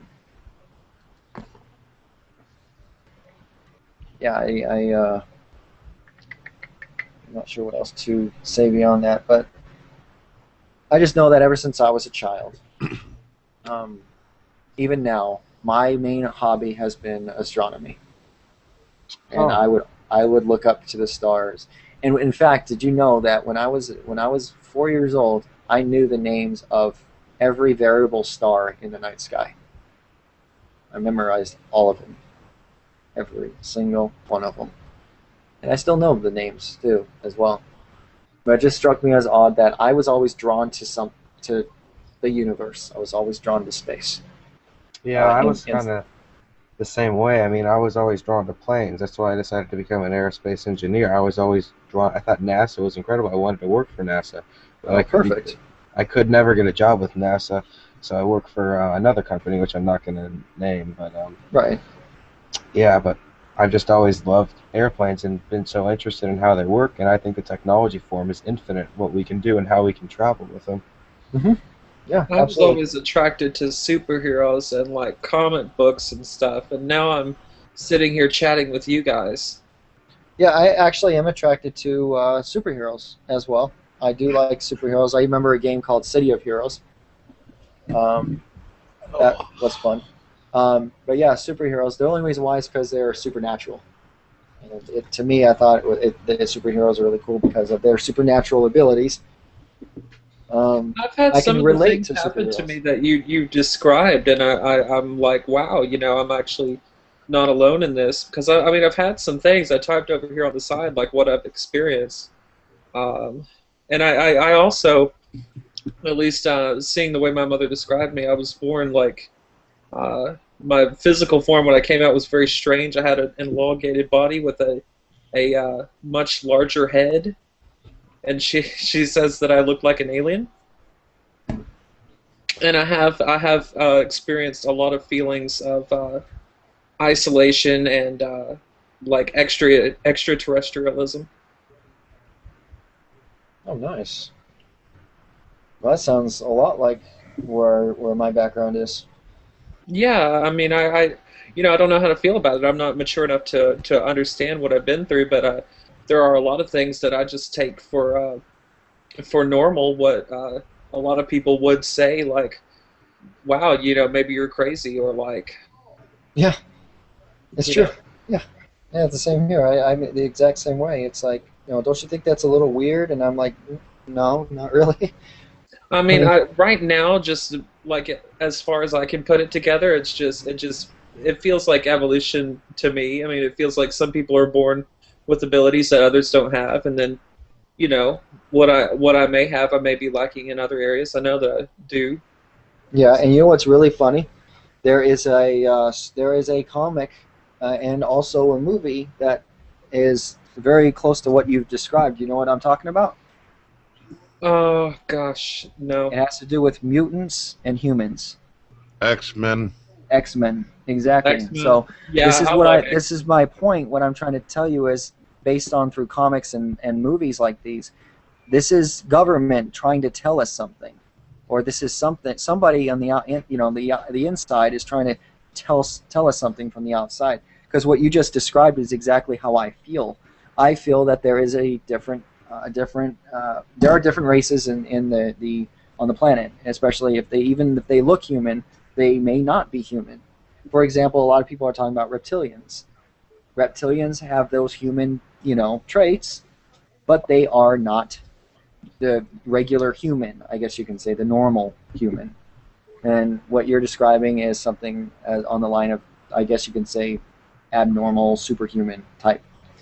And I get that, and that's funny because that sounds a lot like X-Men right there. It sounds a lot Yeah. like the X-Men theory, um, where you might as well just call us mutants because we are different. But to me, I don't. I mean, I Right. exist I here. mean, you don't feel different. You're just yourself. Yeah, You can only ever be yourself. and I can't help it. The question I'd have to ask, though, if hypothetically this were the case that you were, I'm saying hypothetical because we ain't got no real hardcore evidence to verify either way. But if it's true that you were an alien baby and Mr. Hess might be some kind of elongated, like minnow alien or something, what would be the reason why you guys would be here in the first place? Do you have a theory on that? Uh, as far as I could see it, it would be experimentation to put alien DNA inside of humans and breed a new species. I could see that.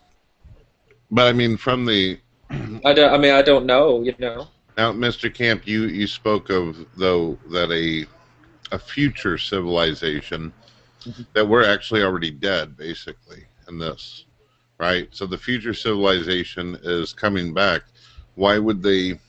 I guess why would they put you in that situation since you'd be dead in the future anyway? You follow what I'm getting at? I'd be dead in the future Well, anyway. it would be like Marty McFly. Let's say he gets in his flying DeLorean, he goes back in time, and he gives his mother that is 20 Okay. years old a puppy dog. Yeah, I get it. You're asking the benefit of an alien going into the past, placing me in the past, and then just dying anyway. Yeah, exactly. I mean, well, I guess he was saying something. Well, to me, I don't necessarily believe that that I was an experiment. Um, I do truly, like I said, I believe that there are different types of human on this planet. There are different types of human, and we came from different backgrounds. It could have been from our distant past. For all we know, we could be from Mars. Half of us could be from Mars, and we could have evolved with the current humans that were in the past. We don't. I mean, I don't know. The only reason why I say that is because Mars is uh, a planet of interest to everyone, and they say that there was life on Mars. There's evidence that backs it up that there has been life on Mars. There's been water. And I know exactly how Mars was destroyed, even though a lot of people don't understand how it was destroyed. I have maybe not evidence, but I have that thought of, hey, I can tell you exactly what happened to Mars. I can tell you it was just like Earth at one point. I can tell you exactly what happened to it. And people would be sitting there going, no, you know what? if they understand it, and they'll be like, you know what, that actually makes a lot of sense. Because you have to think of I'd like to hear. Okay, well, you got to think of millions of years into a million. Okay, you got to think of space time. Space time is measured in millions of years, not 1 year, not 100 years, not even 1,000 years. Space time is millions of years, because our sun is 4.5 billion years old. Our sun is that old. And our sun will die in 4.5 billion years from now. So, with that said, you have a solar system that has we don't have any record on what the solar system was like when the sun was blue. Our sun was at one point a burst star that was an AB star, which was a gas giant on the spectrum blue. And when there's a gas giant on the spectrum blue and it's a new baby star, we still have planets that are surrounded by our sun. And when the sun was blue at one point, it was a lot hotter. So the safe, I guess you want to say, the habitable zone of our solar system, given the heat the sun would be giving off, was in fact in Mars's orbit. It was between Mars and the front of Jupiter, near the asteroid belt. With that said, Mars was the one that was just like Earth, and Venus and Earth was too hot to sustain life. Millions, and I would say over 4 billion years ago, Mars had life on it. Mars had life on it, and when the sun evolved, so did Mars, and so did the life on Mars. And what happened? Life on Mars had to go to another planet. And at that spectrum, right where the sun was able to hold just Mars a little bit longer, it could have been 100,000 years more, where it can just hold on to Mars and start bringing life into Earth. Right there where that transition was, I believe at some point that is where the people that were living on Mars migrated to Earth. Can I ask you something real quick, Camp? This is off the subject, and then you can go right back into this if you like, because I realize that you're very intelligent when it comes to YouTube. Is there something been implemented lately? Because I've been noticing huge spikes on my channel. I don't know why this is, but I mean, I went to 80, then all of a sudden 104, and now I looked, and now it says I'm 145 in. My subscription thing just keeps on bouncing, just like huge spikes. Is there something going on with YouTube? Is this a glitch? You mean you got how many? You got a lot of subscribers? Yes. This morning I was 104. Now all of a sudden I'm almost 145. Well, Brett, if you don't, go ahead now. No, go ahead. Go ahead. You have to keep in mind, Brent, that Onision, when you were in that debate, he did link everybody's channel in the description. Mm-hmm. Yeah, I can see that being an effect and shit, but even before the Onision thing, I mean, I literally went from like fucking 32, then all of a sudden like to 45, and it's literally been jumping up in huge digits. Mm-hmm. Just wondered what the hell the deal was there. Well, do your subscriptions come in with your email? If you can, try to check out the new subscribers and see if they are stock accounts or if they're actual users. Okay, let me take a look. That's what I would do first. I would see exactly the legitimacy of the subscribers, if they are indeed real channels. If they are, then obviously you're being promoted somewhere. Where you're being promoted, it's really tough to say. But .com was correct in saying that. That was my number one answer. Was Onision would be a tremendous help in promotions to your channel. At this current time, there could have been maybe he uploaded a new channel on Onision Encore. And usually when people upload a new video, when people upload a new video on a channel, they are going to go to the previous videos and watch them again.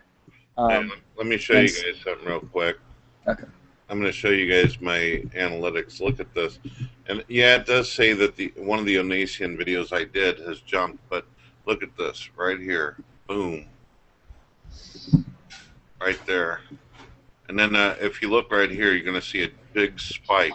It's like bam, 36 subs, just like that, and all of a sudden, bam. Hold on a second, let me. 37, boom. It's been going up by 30s. Go to Onision Encore channel. Yeah. See, uploaded a video today. Okay. Oh no, he uploaded it 2 days ago. Truly, the truth about Onision. Maybe people are going banana hangout. When is his banana hangout? Next Friday. Tonight or tomorrow. Yeah, I wouldn't mind going in there, but I mean, I did just recently get to go into his room and fight for him, but I'd like to be able to go and hang out with him under different circumstances. You know, I'm sure he appreciates what I did, but I'd like to actually just chill out with him and have a conversation like we're all having. You know, just hear his views and his ideas. You know. But if he did, there'd be a fucking shitstorm. Like if he just dropped in here and said, "Hey." Well, he uploaded on Onision. There might be people on the outside of this thing talking shit, dude, but I would be in full throttle protecting his ass if people started trying to raid the place to give him shit. Brad be kicking left and right. Yeah. I don't want people getting fucking hassled for their opinions and views in my room, even if they're extremely hardcore, controversial. I want people to feel like this is the room I can come to talk about literally fucking anything. That's my hope. Do you guys agree with that? Is that what you want? Yeah. That's cool. All right, go ahead, Camp. I'm sorry for interrupting you. Let's get back to this topic. It is interesting. I find what you're talking about to be fascinating. Go ahead. Oh, okay. Yeah, no problem. I basically just to close out. I think that what you're witnessing is I think you got promoted somewhere. That's what it looks like. One of the initial spikes. The first spike was just one of the videos that he uploaded, I think.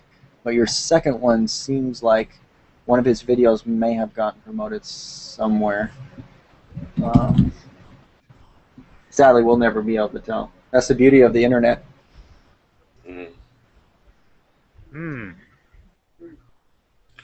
11 hours ago.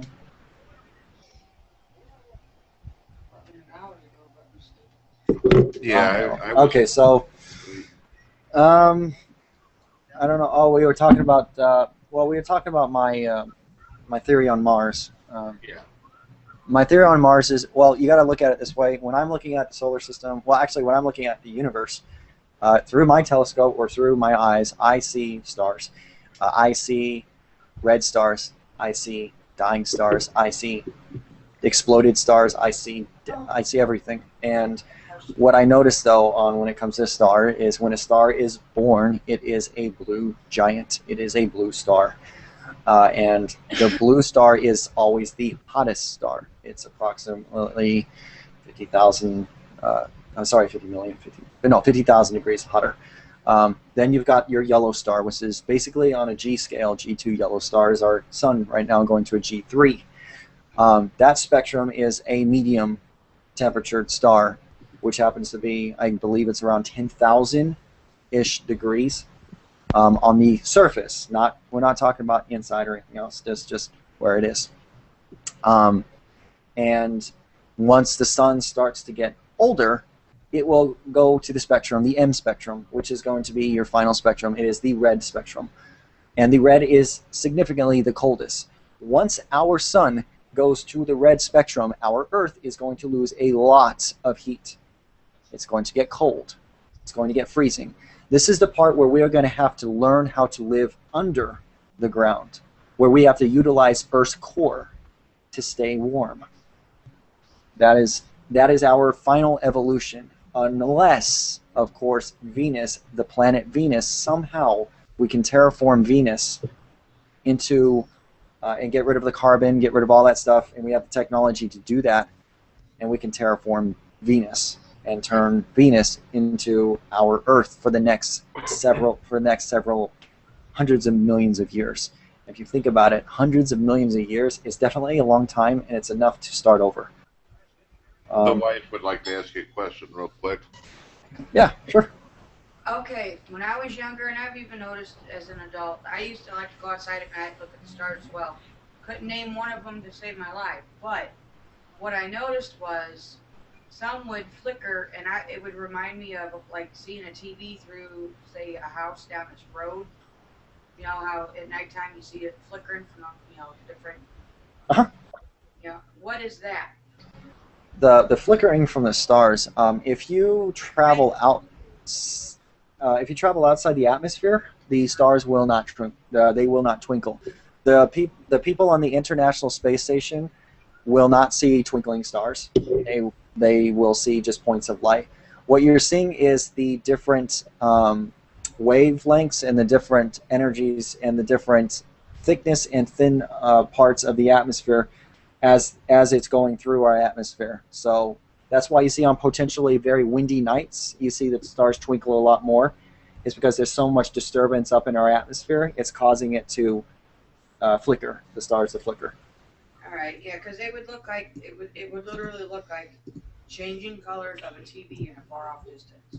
Oh yeah. It wasn't every star, it was just like every once in a while. I didn't know what that was from. Yeah, it's a beautiful thing. Oh, you're welcome. Yeah, it's definitely a beautiful thing. And one thing that I really think that we are being screwed on when it comes to the visions that we have in the universe is our own Milky Way galaxy. Oh, good Lord. It should be a lot brighter. And the reason why it's not is because specifically our atmosphere likes to absorb a lot of light. But our Milky Way, it would be so beautiful if our atmosphere did not absorb all the light, because you can see it extremely bright. You'd be able to pick out a lot more than what you can pick out now. I mean, if you go to a dark sky, you can see we are actually on the side of the Milky Way galaxy. You can see the dust lanes, you can see the bulge, the very center part. You can see everything. It gives you an idea of where we are actually in the galaxy. And I've always had a fascination with Orion. And there's something about Orion that fascinates me. I don't know what it is, but Orion the Hunter is a constellation that when I was a child I was always drawn to.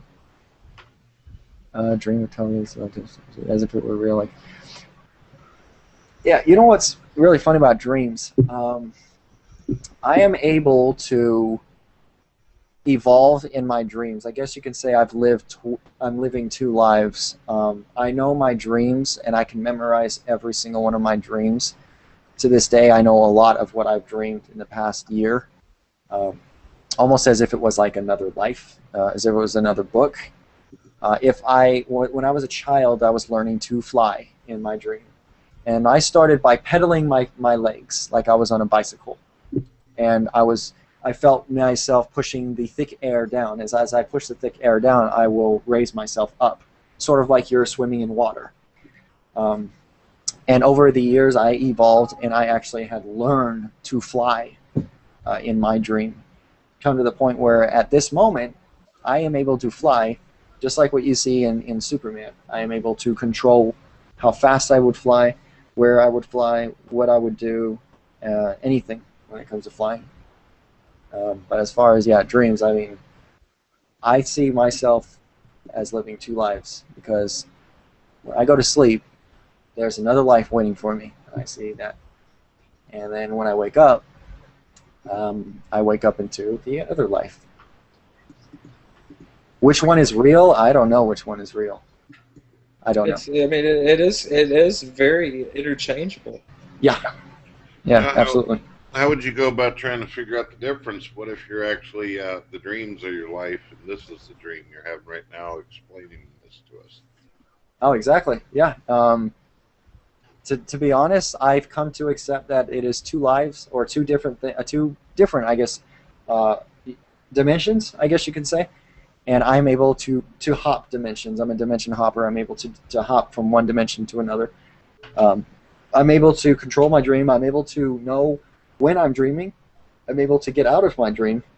and I'm able to go back into it. If I wake up in the middle of the night, I'm able to write down what I dreamed about just now, and then I can go back to sleep, and I'll actually continue off where I left off, which is very strange. I'll tell you what, whenever this video goes to process and goes over YouTube, it's going to be an extremely unusual title. Time travel, aliens, future government conspiracy, something to that effect. Or what do you think it would be good? Life in a camp. Good Oh time. gosh. I mean, we've covered a lot of goodness here. I mean, honestly, it's a lot of cover. It's what we're covering is supernatural human behavior. I guess would be nice, but I mean, I think that's what we're covering is the supernatural. Aliens, in my opinion, aliens are supernatural because the term supernatural is something that is above the natural. And in perception, an alien is definitely above what's natural. Ghosts are supernatural. Specific energy, I guess, is supernatural. Mars and the topic of the past, that's definitely supernatural because it's just something that's above what's natural now. But it is very interesting to know that because, you know, even though, yeah, the Bible does say specifically that the sun was created and Earth was the first where there was life, I still have to reserve the fact that there are options out there when it comes to there's scientific evidence that proves that these stars, like the sun, for example, has evolved from a blue star, and it is on its way to a red star. In fact, I think we're past the yellow phase. We're almost G3, which now the sun is going to start turning more orange.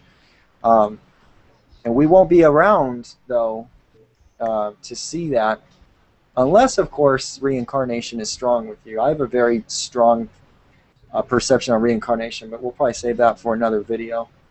But reincarnation is definitely something that I believe in. I love listening to people's stories about it. I love listening and watching videos about it.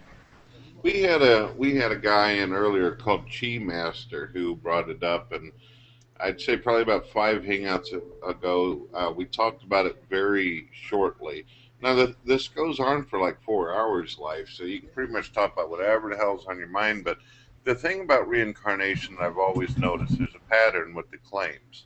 And I don't know if you've noticed this, but no one ever says, I used to be a cockroach, I lived for 5 minutes, and then someone laid their coffee cup down on my ass and killed me.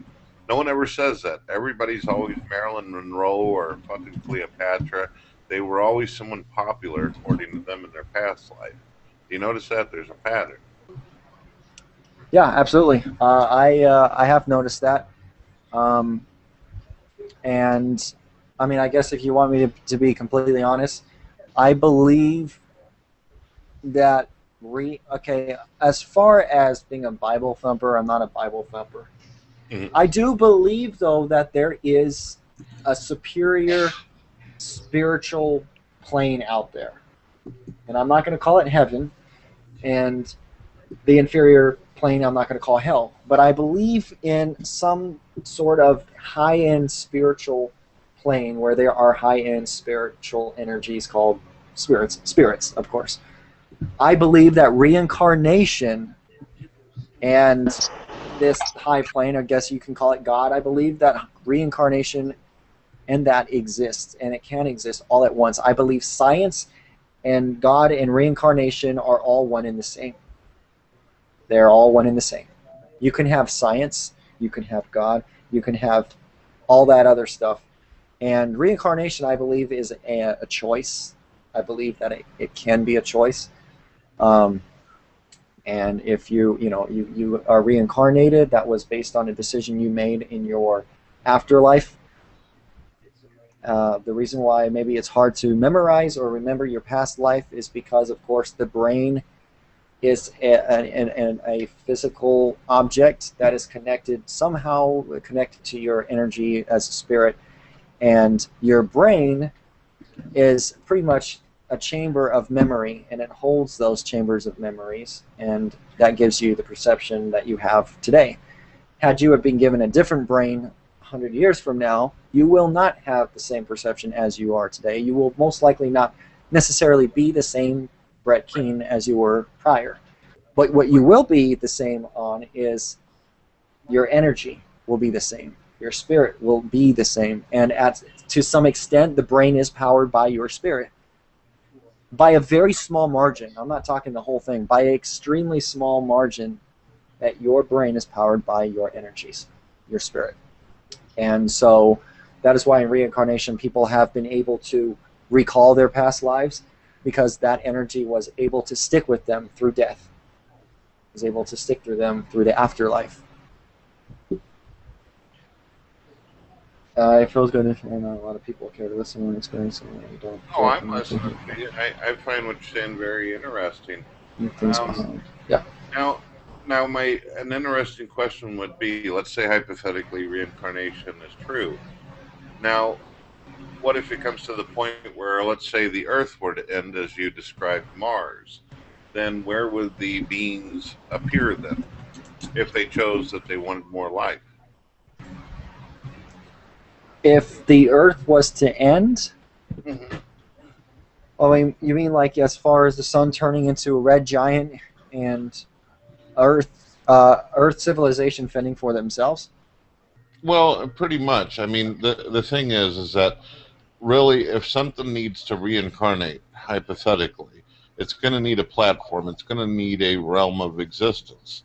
So, if Earth is destroyed, then where would the physical being come from of the reincarnation? Oh, I see. Okay, I see what you mean. I believe that the universe is intertwined. I believe that we all belong in the universe, and as a whole, we are all one in the same. Even though that we may have our differences, whether by DNA, by thoughts, whatever, but I believe that all of us, of course, we come from the same type of material. That makes us all the same. So, when it comes to being on Earth, here on Earth, if you're reincarnated or you're born, I guess you can say if you are born on Earth, then you are born on Earth.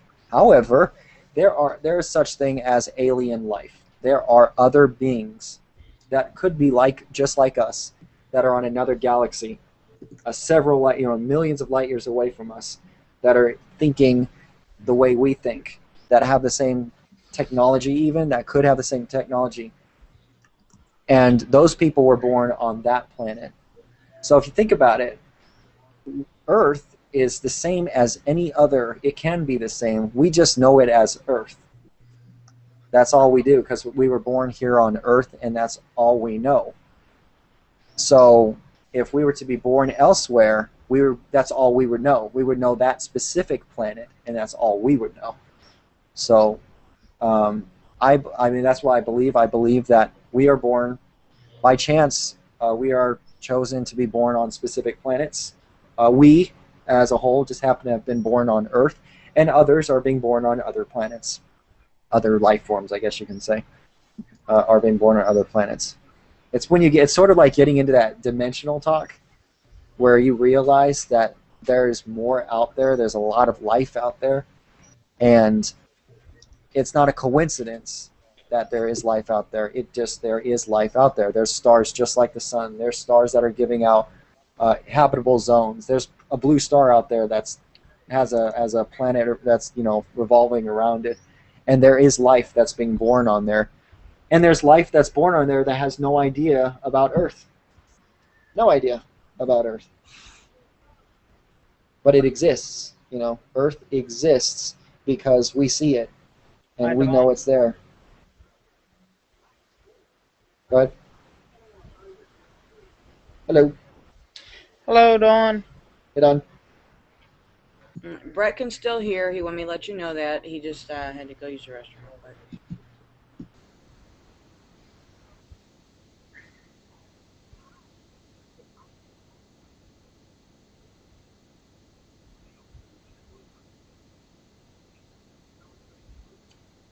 I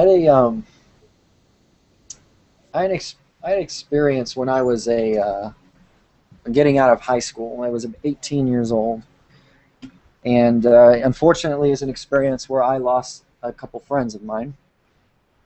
And I was picked up in a vehicle, and this is around the age where I realized that I was truly experiencing a lot of energy and supernatural behaviors all around. I was truly experiencing differences, and I realized that maybe just maybe I'm different, and which was okay.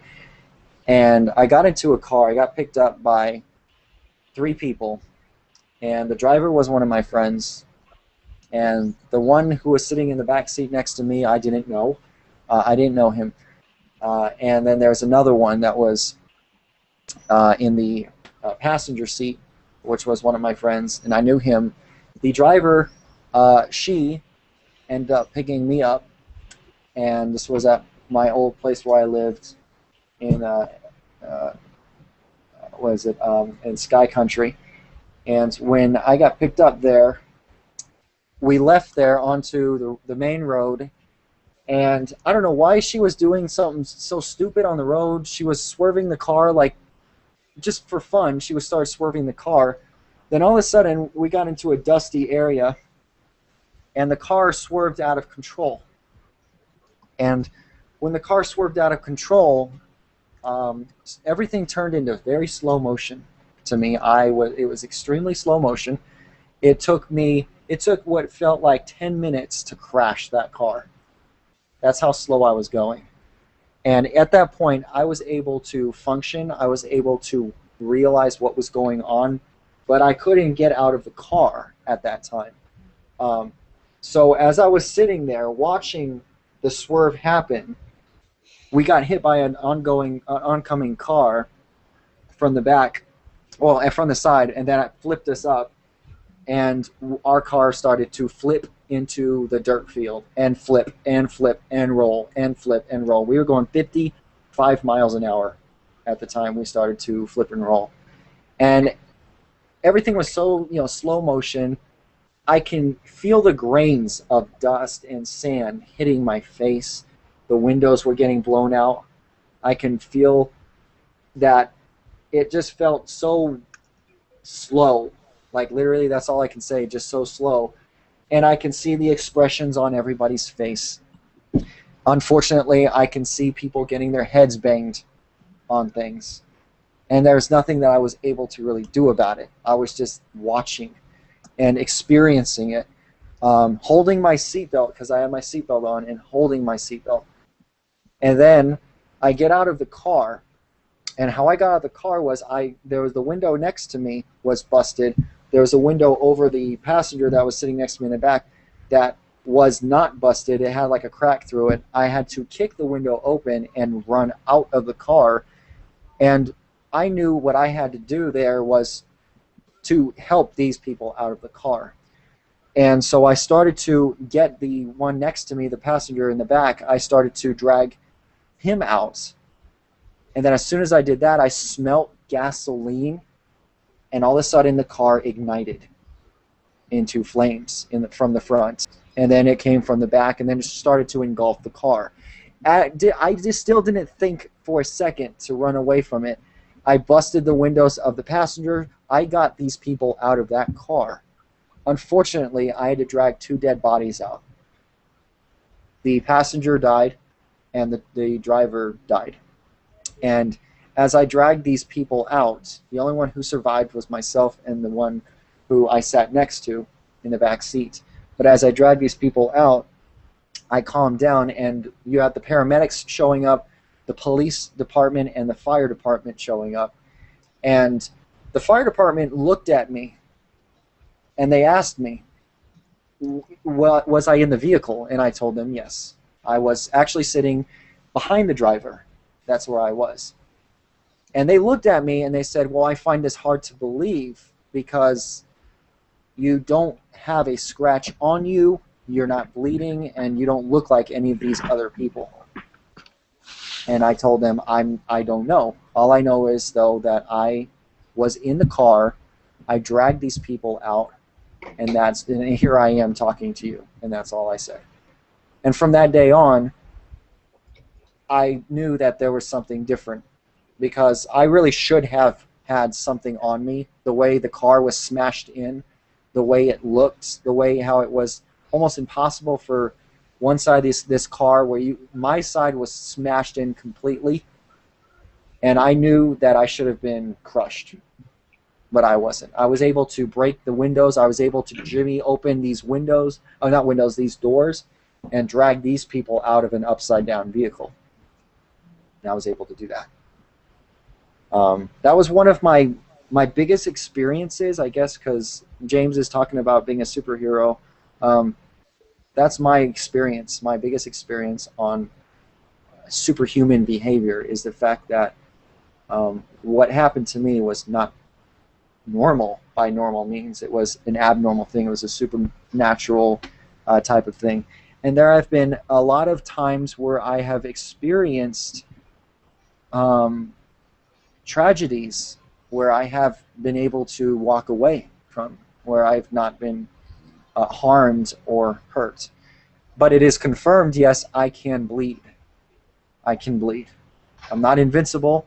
I have some scars to prove that I have indeed bled before. Yeah, I mean that doesn't discount your invincibility. It's just to say that, I mean, it's just a bodily function. Yeah, no, exactly. And I mean, your spirit is untouchable. Right, exactly. One of the things that I think is extremely cool that in hot water, especially in a spa, I am able to breathe underwater to a certain extent and stay underwater for a very, very long time.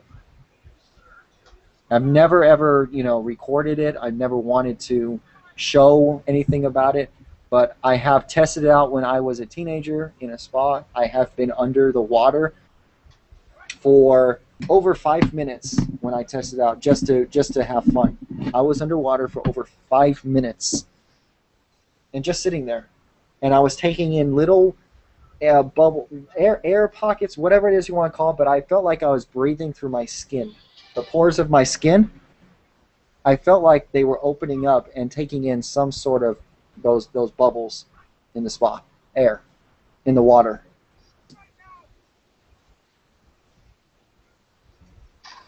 Yeah, it's extremely. I'm eating my dinner right now. It's extremely interesting. I find the topic very interesting. I find it so interesting that I came to a point where one time in high school, I was being attacked by a sorcerer who just moved. He was a foreign exchange student, and he had sensed my energy.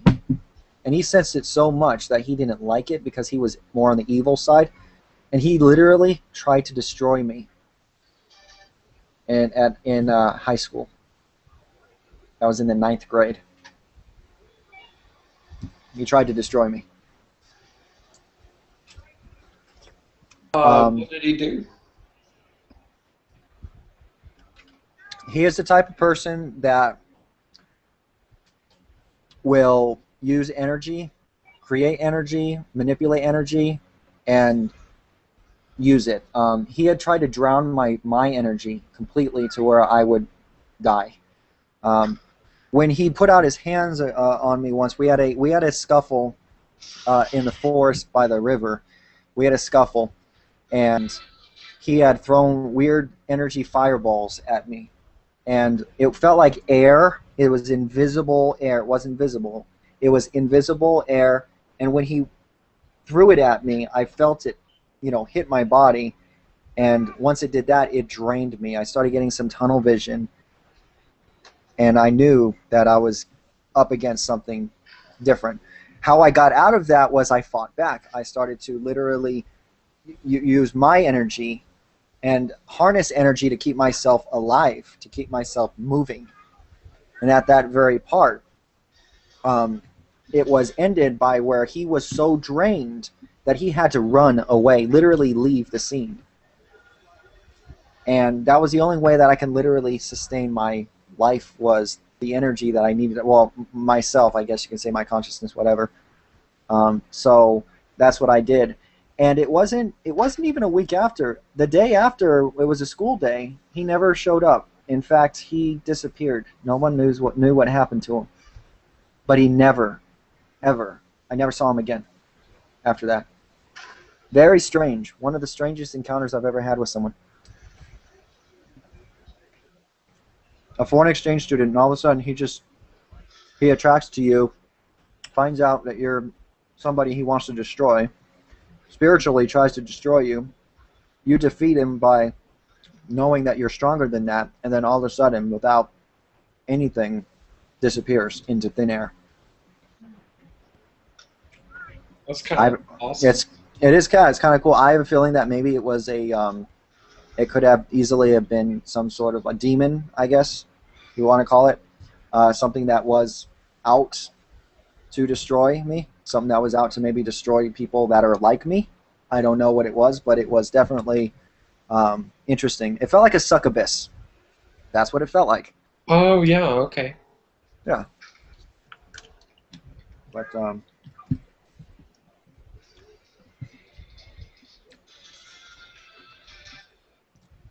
well, I mean, no one else has any of these experiences, these thoughts. I mean, like I'm right there with you. I just wonder if anyone else is tuning in.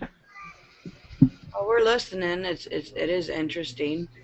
And I've put a lot of my things on the chat bar, but I mean, I didn't want to interrupt this guy, but man, it's just crazy. I mean, I knew I wasn't the only one. I know that there are people a lot I mean, it's like probably you. more common than we give it credit for. It could be. Yeah. I mean, I wanted to keep mine so secretive. Well, I still do. I mean, I'll talk about it here in the chat, but I just will not really talk about it. And I think a lot of people are the same way. They just don't want to talk about it openly. And maybe the reason why I decided to do that was because of you. Maybe that is a very big chance that you, I sensed you or somebody in this room that had the same, I guess, the same energy as me or the same whatever background. And it's kind of funny because you're the same person that actually went to my YouTube channel and sent me this message. And you had the question for me, I believe, right? James? Oh, I think he left. Did he? Yeah, he might be having connection problems or something. Yeah. He'll probably come back in. Holy cow! Dot's alive. No, really- I've been listening to Life here. And It's I mean, it's strange. I guess you could say it's strange to talk about it because a lot of the times, if someone were to talk about it, it's not normal. well, I don't. It's not strange to me. I mean, maybe to other people, but it's not strange to me. Okay. To me, it's unusual, but not in a bad way. It is fascinating. It's something different. Now, No, I appreciate you sharing that with us, Life. my views are pretty much. I've been listening to people for years. I mean, I spoke to a woman a while back. Unfortunately, she died from cancer, but she believed that she had the ability to control the weather. She literally believed that. Her name was Janie Taylor. She used to hang out with me in Yahoo Chat. She was the sweetest woman you'd ever meet. But she believed that she could actually use the elements. I spoke to another guy who claimed that, although he did admit after the story that he was high at the moment, he said that he seen the dead come out of the graves and a graveyard that he had spent the night in. So I've heard thousands and thousands of stories, so nothing makes me go, ooh, this person's this or that. I enjoy listening to people's views, and the closer we can get to some kind of evidence of the supernatural, I'm all for it. So that's where I'm at. Oh yeah, no, absolutely. I will confess that there is one ability that I can do, and I can do it at any time. It's funny that you mentioned the harnessing the weather and whatnot, but it's not as big as one may think. But I am very easily influenced by the wind. I know the wind so well, and I can harness the energy in the wind so well that I'm able to create wind and deflect wind and divert wind and control it. I've done this as in front of known friends of mine. They have seen it at the part where they asked me to show it. If I want to, I'm able to do it in video and upload it on YouTube. The problem with that is I'm afraid because it's not normal. And I know that a normal thinking person would think very strange of that.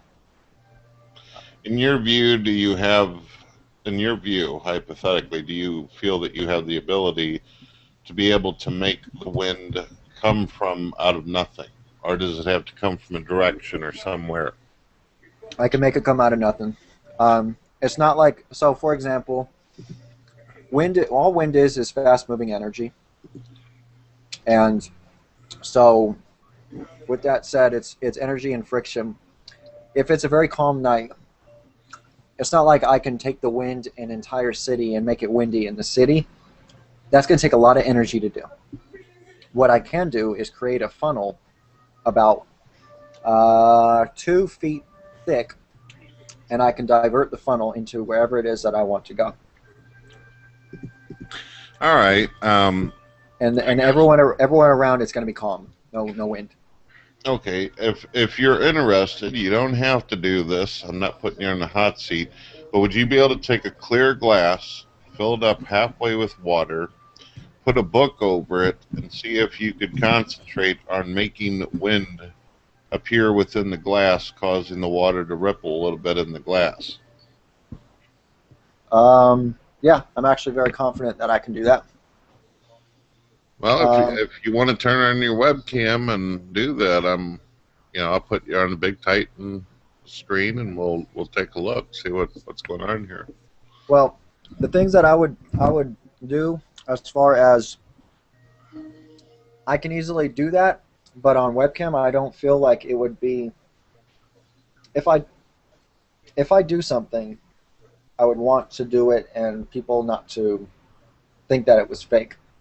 Now I can tell you I can fake it easily. I can fake what you're trying to tell me because I can shake my desk if I want.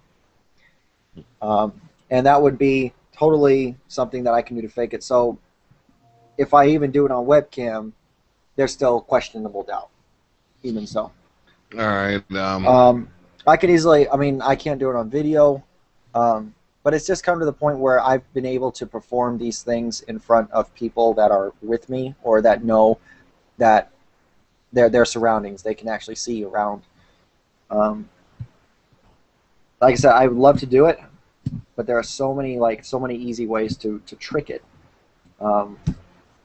that if I was to do it and all of a sudden it happens, there would still be people thinking that I lied about it and I was able to fake it. Much like what I told you, I could easily have faked it too as well. All right. Do you have a wall behind you? I do have a wall. Do you have to actually be facing the wall or something that you're wanting to make move? Do you actually have to be looking at it in order to do what you need done? For the most part, yes. There has to be some eye contact and concentration on a specific focal point. All right. How far are you from your computer and a wall? Probably, well, the back of my seat just rubs up against the wall, so less than a foot. All right. Would you be able to tape something or tack something like a piece of paper to the wall behind you, and then for however long you need, focus on it, let it wiggle while you then turn and look back at the camera? You know what I mean? Like, you see my wall behind me?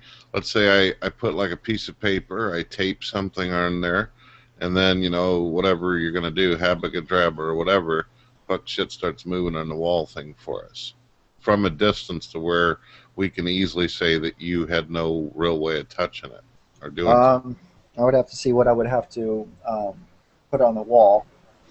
I think a ribbon would have been easier. I don't have a ribbon. I have to get a tack. So let me see if I have a Or tack. tape. Or tape. Yeah, I don't think I have tape though. That's the problem. I'm not really a user of tape. I was like, where's that tack at?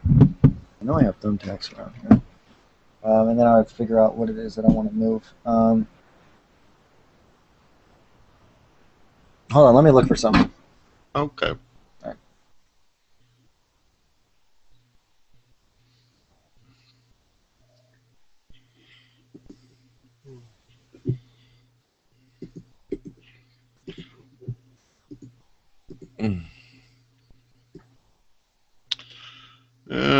Somebody just wrote me and said, you know they're bullshitting, right? No, I don't know they're bullshitting until I get to actually experiment to be able to see if there's any truth to it. Not just going to sit there and say, no, they're full of shit. I give people the opportunity if they feel they can do something. What is he talking about, Liat, or what? I think the person's speaking about some of the individuals in the room, participants making claims. Now, if someone makes a claim, I'm willing to sit through an experiment to see if there's any truth to it. If someone says that there are ghosts in a fucking house down the road, I'll go to the house, I'll look. If someone says that there's, I'll see something mystical, I'll at least try. Doesn't mean I'm fucking stupid or something. It means I'm open-minded, I'll check it out. Yeah, exactly. I keep an open mind to anything, but I just don't believe in anything without evidence. But my mind's still open to the possibility.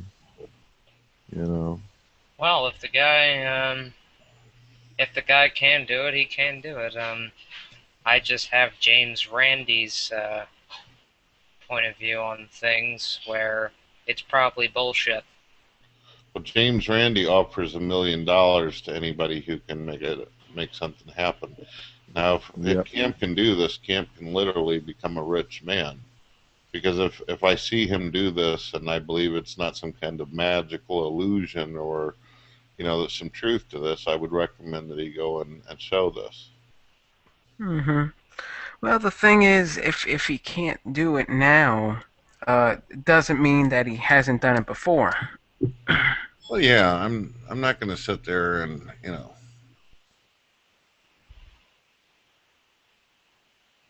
Hey, what you mute me for?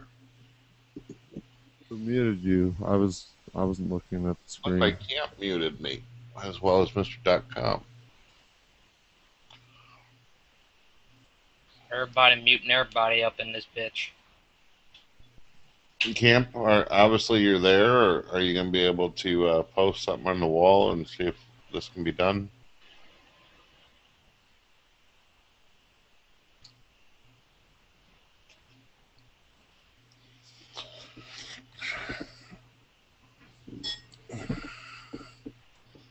Hello, Doodles. It's the Doodle. How you doing, Doodles? Doodle sauce. Ev1. Is that Diamond Dallas Page on that little baby? Oh yeah. You know how his song is like "Smells Like Teen Spirit" ripoff? Mm-hmm. Yeah. Smells like TDP.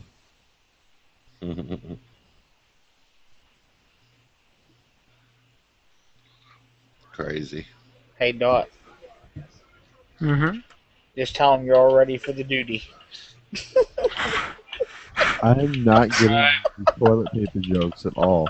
We should review Doodle Sauce and what's about to happen. Though, Doodles, are you there? Can you hear us? We should probably let him in on what might be able to happen here. Oh yeah, by the way, Doodle, I'm uploading another video. Guess who? Oh, where did he go? Okay. He said to hold on. Well, Doodles, Mr. Camp is going to perform some kind of. He wants to prove to us the supernatural is real. So he's going to be performing something on camera, and we're going to see if there's any truth to it. And, well, it's just going to be interesting. If he returns, he said he was going to do this for us, and like I said, I'm open-minded. I'll watch somebody perform to see if it'll happen. Hmm.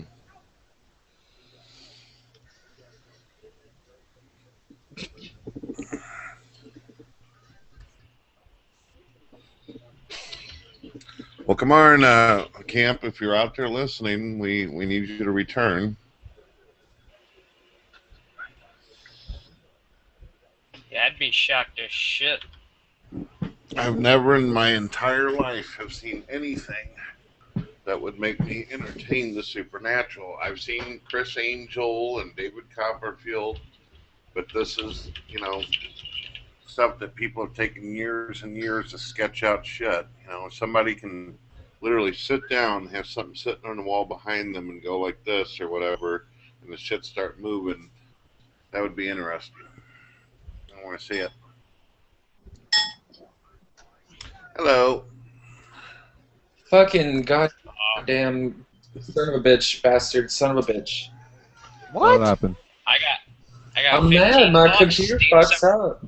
I wanted to hear the rest of what Camp was talking about. He's going to return, and he said that he would, perform something for us so we could see if there's any truth to it. Oh, okay, good. I got Did I miss $7. anything while he's gone? I'm sorry. I just wanted to see if I missed anything. Oh, that's cool. I've been gone approximately 4 minutes. I keep talking over you. I'm so sorry. Go ahead. I got $15 Steam summer sale. Watch out. Oh, okay. So when is he coming back? I don't know. I was not aware that he was going to leave in the first place. The idea was he was going to turn his camera, and then he was going to put something on the wall. He said that he's going to have to see it with his eyes first, focus on it, and then he'll turn around while whatever is happening behind him. So I'd like to see this. Well, I mean, the easiest thing you can do, Doodle Sauce, is be a skeptic. I mean, just, keep an open mind with this guy. I find him incredibly interesting. Well, the thing is, go ahead. No, I was just going to say, personally, I think he's bullshitting. Well, it's not like he's bullshitting. It's just this could be his personal experience. Naturally, we're all going to try to find explanations before the performance is even going through, but I'm going to sit there, I'm going to pay attention, I'm going to watch very closely, see if there's any truth to it. But I am aware that we live in a time where people are good at doing fucking illusions and bullshit and all that, and I have no idea what the hell we're about to see. If anything. He might just have us sit here the whole fucking time talking about it and shit, be laughing his ass off. Oh, that could be true. Personally, I think that's what he's doing. Well, I got a lot from his discussion.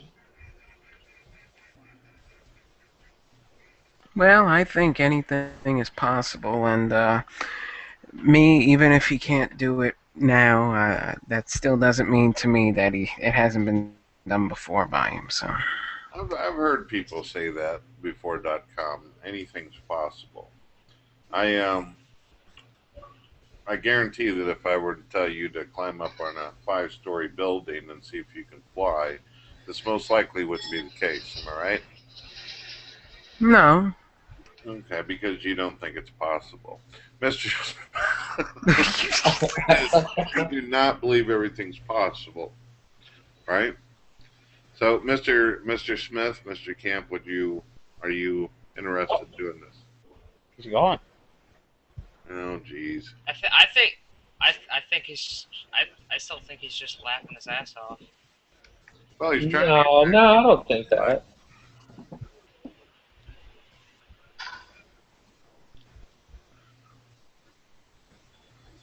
Well, it'll be no different than all the hundreds of thousands of times I've listened to people say they could do shit and it didn't happen. So, it'll just be another day in paradise for me. So. I mean, it is conceivable that people are starting to be able to do things or have had abilities in the past. Evolutionarily, we adapt to our environment, and this may be a human's way of preparing for potential downfall of the either the environment or humanity, or the planet might blow up. I hate to tell you this, but there's nothing in evolution that states that a bald guy who looks like Jean-Luc Picard from Star Trek can meld minds with us. That's not what evolution teaches. That's a comic book character. Wolverine having bones of steel? No. Sorry. Well, they were fused into his body. His bones, like the adamantium, was fused onto the bone. I know, but Yeah. the thing is, for some reason, there's a lot of people out there who believe that evolution means that whenever David Banner turns green and muscular, that's what evolution is. No. Well, that's because he was exposed to gamma rays. Yeah. But when you hear people describe evolution, you can see that there's some things missing in what they've been told about it or what they've read. You know what I mean?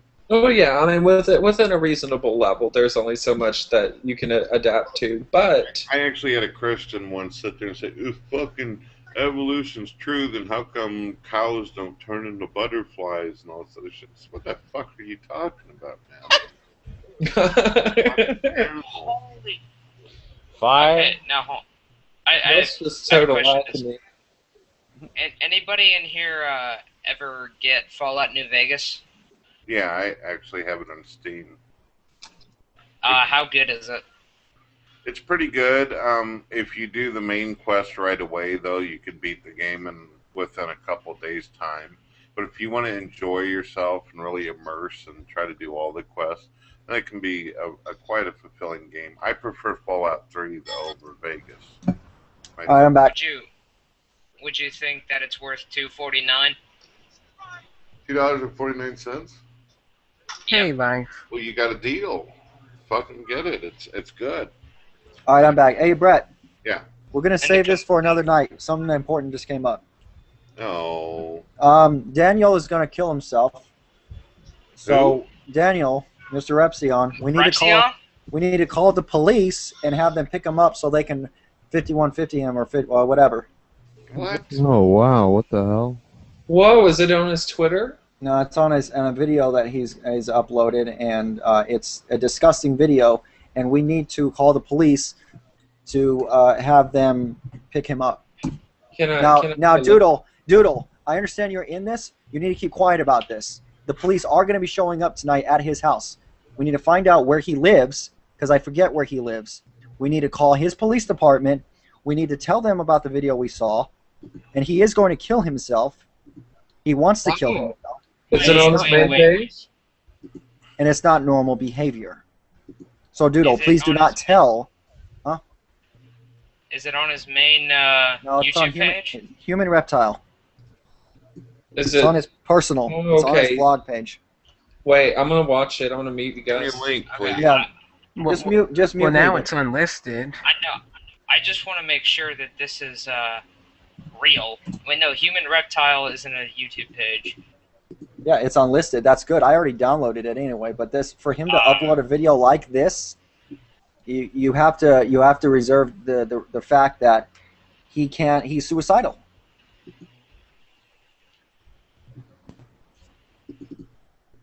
So Doodle, Jesus Doodle, Christ. Doodle, I'm Doodle. gonna watch this. I don't Yeah. know.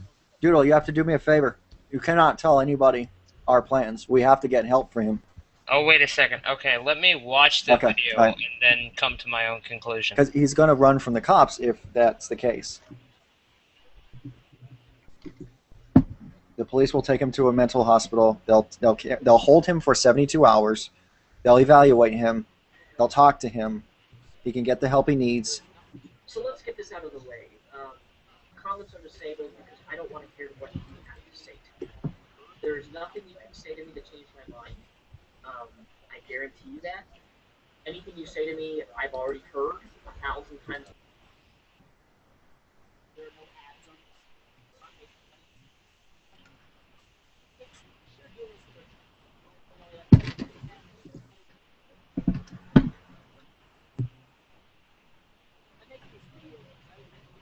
Daniel, is this real, Doodle? This is on his backup channel, not his gaming channel. So let's get this out of the way. Comments are disabled because I don't want to hear what you have to say to me. There is nothing you can say to me that changed my mind. I guarantee you that. Anything you say to me, I've already heard 1,000 times before because I had this discussion with my family and people and my close friends on this issue. And I'm going to tell them exactly what I'm going to tell you guys. There are no ads on this video, so I'm not making money from this because I know there's going to be people saying, Daniel, you're doing this for attention. You know, you can think that. I don't give a living shit if you say that. But whatever. I'm making this video because I need to tell you something. I need to be real and I need to be honest. I don't want to live anymore. In fact, I haven't had a desire or motivation to live since age 16. Oh. It's really difficult to describe and explain this to people, but, you know, some people would call me successful on YouTube. I have 110,000 subscribers on my main channel. Someone would call that successful. I make maybe, you know, I make more than my other job working full time. I make not a whole lot of money, but I make enough where I can almost financially support myself and move out in my own apartment. You know, I don't have a college degree or anything. I don't even have a high school diploma, for God's sake, because I was homeschooled, so slap in the face right there. But ultimately, Mute your mic. Going back to my original statement, I have no desire to live. In fact, I've been suicidal for years. Oh. Not a day goes by where I don't think about putting a gun to my head and pulling the trigger yet again. Which I did actually at one point. When I did pull a gun to my head and did pull the trigger, the gun didn't go off. And then it occurred to me, wow, I actually pulled the trigger, and because somehow the gun didn't go off, I don't know, maybe it doesn't even make sense to me. My parents say, oh, you know, God saved you or whatever. Well, I don't care. The point is, I actually pulled the trigger at one point, and I overdosed on numerous different types of drugs throughout my life to try to kill myself, and it just doesn't seem to work. So, you know, I'm going to try a gun eventually, probably again. But the point is, I have been suicidal for a very long time. The thing is, you need to understand, though, is I'm a master at hiding it. People don't see it. They don't see that I want to die, that I haven't had a desire to live. I want to die a peaceful death. I would like to just sleep and never wake up again. Now, some people might say, you know, Daniel, you're being selfish because you're not taking into consideration of other people. Other people care about you. Other people love you. I don't care if they do. That's not an issue to me. And I admit that's selfish. You may say to me, I'm being selfish. That's fine. I admit I'm being selfish. The point is, I want to die. And I was actually set on committing suicide at age 21, just my birthday, you know, December 5th. But something happened where I said, something happened at that time, and I'm like, oh, I can't do it now because things are not planned correctly, and something came up in my life where it would not have been a good time to commit suicide. Because if I'm going to kill myself, I want to do it at a time where I feel ready. And a time, by the way, I just opened an insurance policy the other day. I opened an insurance policy for my parents. So when I kill myself, they will actually receive money from my death. Oh. Because I want to give back to my family since they've invested so much into me. It's wrong to me just to kill myself and, you know, walk out of this world. So I'm giving back to them, and I opened my own insurance policy. I'm sure people are going to send them this video, my own parents or anything, but they already know this. I told them this. I don't want to live. I have no desire to live. I went through 2 years of therapy when I was going through my deep, deep depression, and yeah, that therapy did help, but it didn't help me in the sense that it didn't take away my desire to die. I don't have a desire to live. I have no motivation to live. Some may say, well, Daniel, you've helped so many people. Yes, I've done my part. I went to Africa. I helped serve people. I did my part. I did my dream. I went to Africa and did what I wanted to do. I'm done. As far as I'm concerned, yeah, I could keep on living and keep doing more things for other people, but I don't want to do that for my whole life. I want to just die. I don't want to live anymore. I don't want to live anymore. And I don't expect people to understand. I expect everybody to disagree with me, even though you can't voice your disagreement because I've disabled comments, because I don't want to hear what you have to say. But But then again, I'm posting this on the internet because I want to be heard at the same time. I want people to actually hear what I have to say and perhaps think that, you know what, maybe I shouldn't be selfish and want Daniel to stay alive when he has no desire to live anymore. I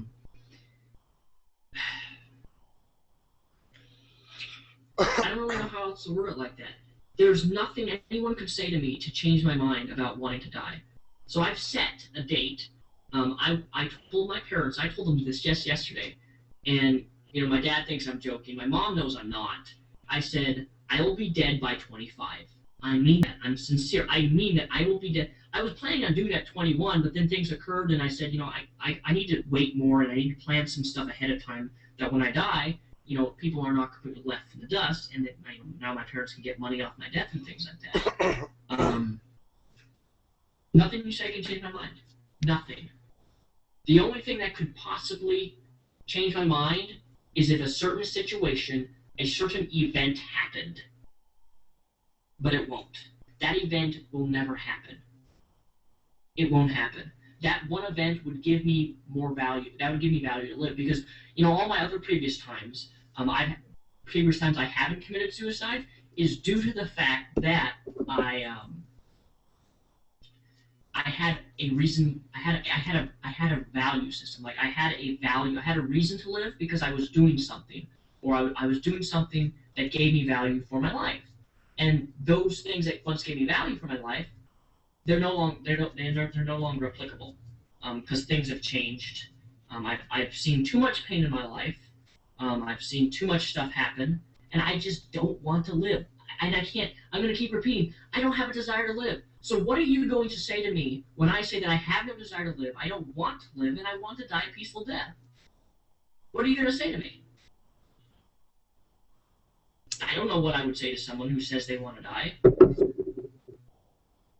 I've been struggling for suicide for so long that it's not even a fight anymore. The things that I wish and would hope that would happen in my life, they're never going to happen.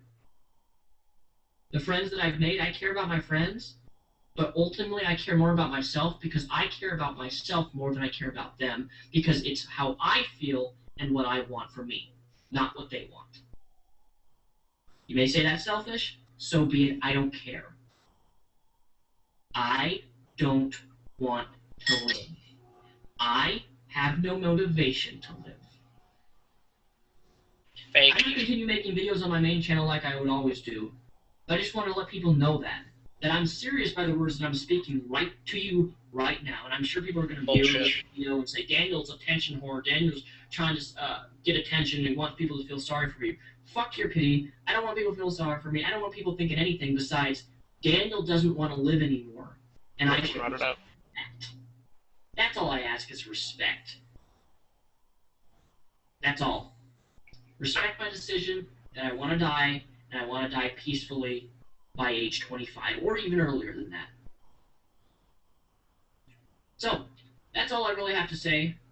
Again, comments are disabled for the obvious reason, because I really don't want to hear what you have to say, because I've already heard it before.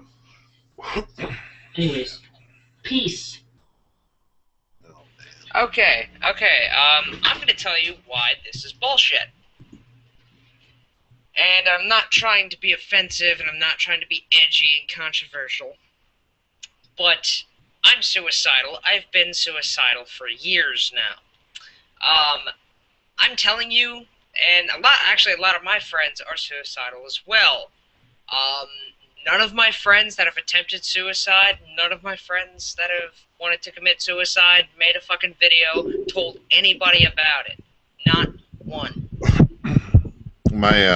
My own mother was suicidal, and she talked about it off and on with people, and she did end up committing suicide. My friend William Cardinal, a couple years ago, his YouTube channel's still up, he committed suicide. You can't base it upon if someone comes out and just says that's what they want. There's plenty of people who will speak out.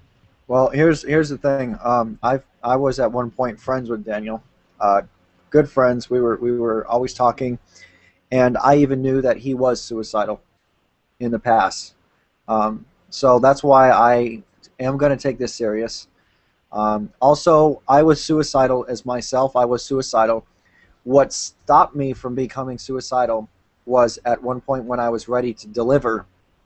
The police came into the house. They picked me up and they put me into a mental hospital for 72 hours.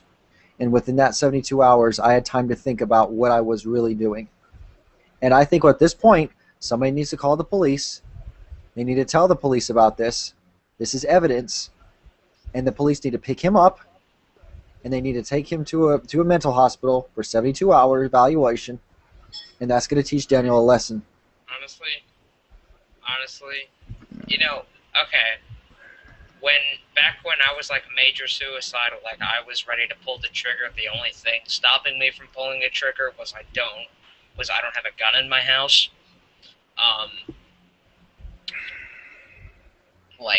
And don't get me wrong, Brett. I'm not trying to disrespect anyone here. Hold on. I'll be right back. But it's like a thing of when I was, and when all of my friends, not all of them, but when a lot of my friends were, yeah, they talked about it with their friends, they talked about it with their parents, but they didn't try to like put it out there like Repzion just did. They didn't they didn't make a video to all of their subscribers saying, "Guys, I want to die." No, they talked about it with their friends. They talked about it with their close ones. I know because I've been close with a few suicidal people, and some people have been close with me about it. So they didn't Hold on a second. And, Hold on. don't get me wrong. I'm not trying to disrespect anyone. Hold on. Hold on.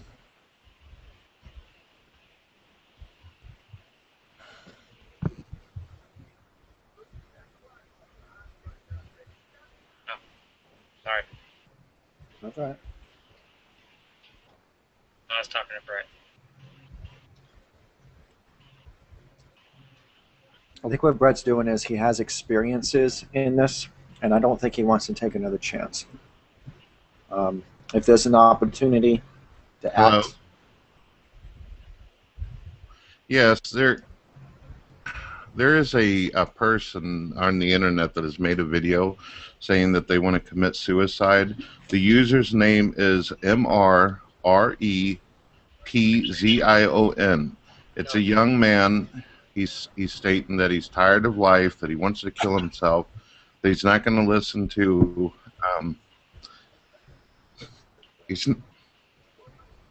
The person calls himself Mr. Repzion. It's a young man who's stating that he wants to kill himself. No, it's just a person who is out there on a video who's stating that. And I don't know what to do for them.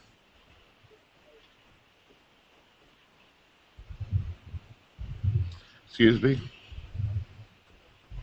I don't know anything about where they're at or whatever. All I know is they put a video up on their YouTube channel. Are you familiar with that? Yeah.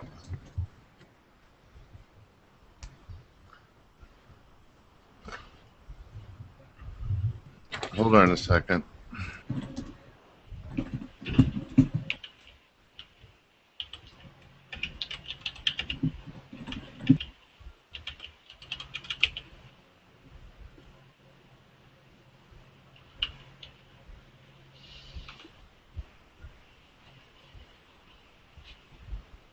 I'm gonna go smoke. Be back, guys.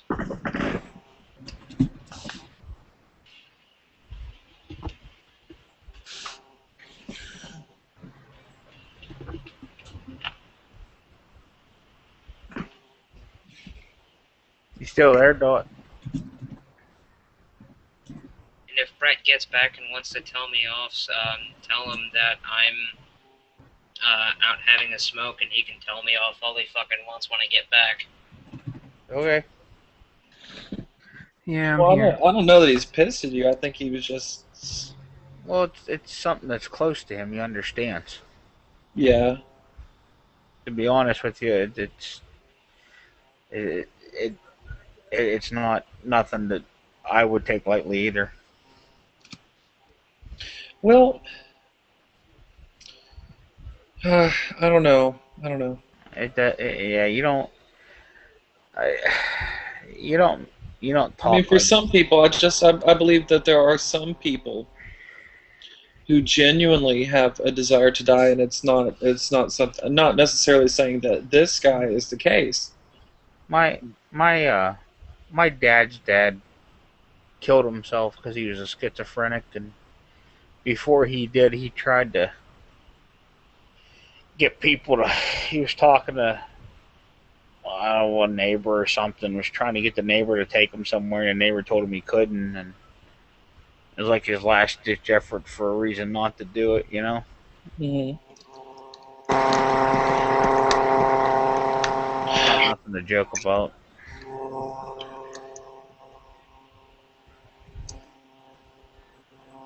Some people just All they right, find I called the police. The police are actually going to come to my home. So when they get here, I'm going to have to let you guys go so they can see this video for themselves. All right. Goodness. Hey, Brett. Yeah. You want me to Skype you as docs? If you have the Yeah, city or if state he there's lives in, at least. if you just whatever we can do to get this young man some help. There you go. That's his address. All right. Just in case it's removed or something like that, can you send the copy that you have? The video. Because he needs to get help. If he doesn't and stuff, I know all the urban myths people think about suicide, but he may actually do it. And There, usually it's like a last ditch effort for help when you say something to somebody. Anybody know his real first name? I don't Daniel. Let me get the thing here. WeTransfer. It's gonna be through WeTransfer. Gotta give him the name of a person. I mean, Mr. Repzion would not be enough.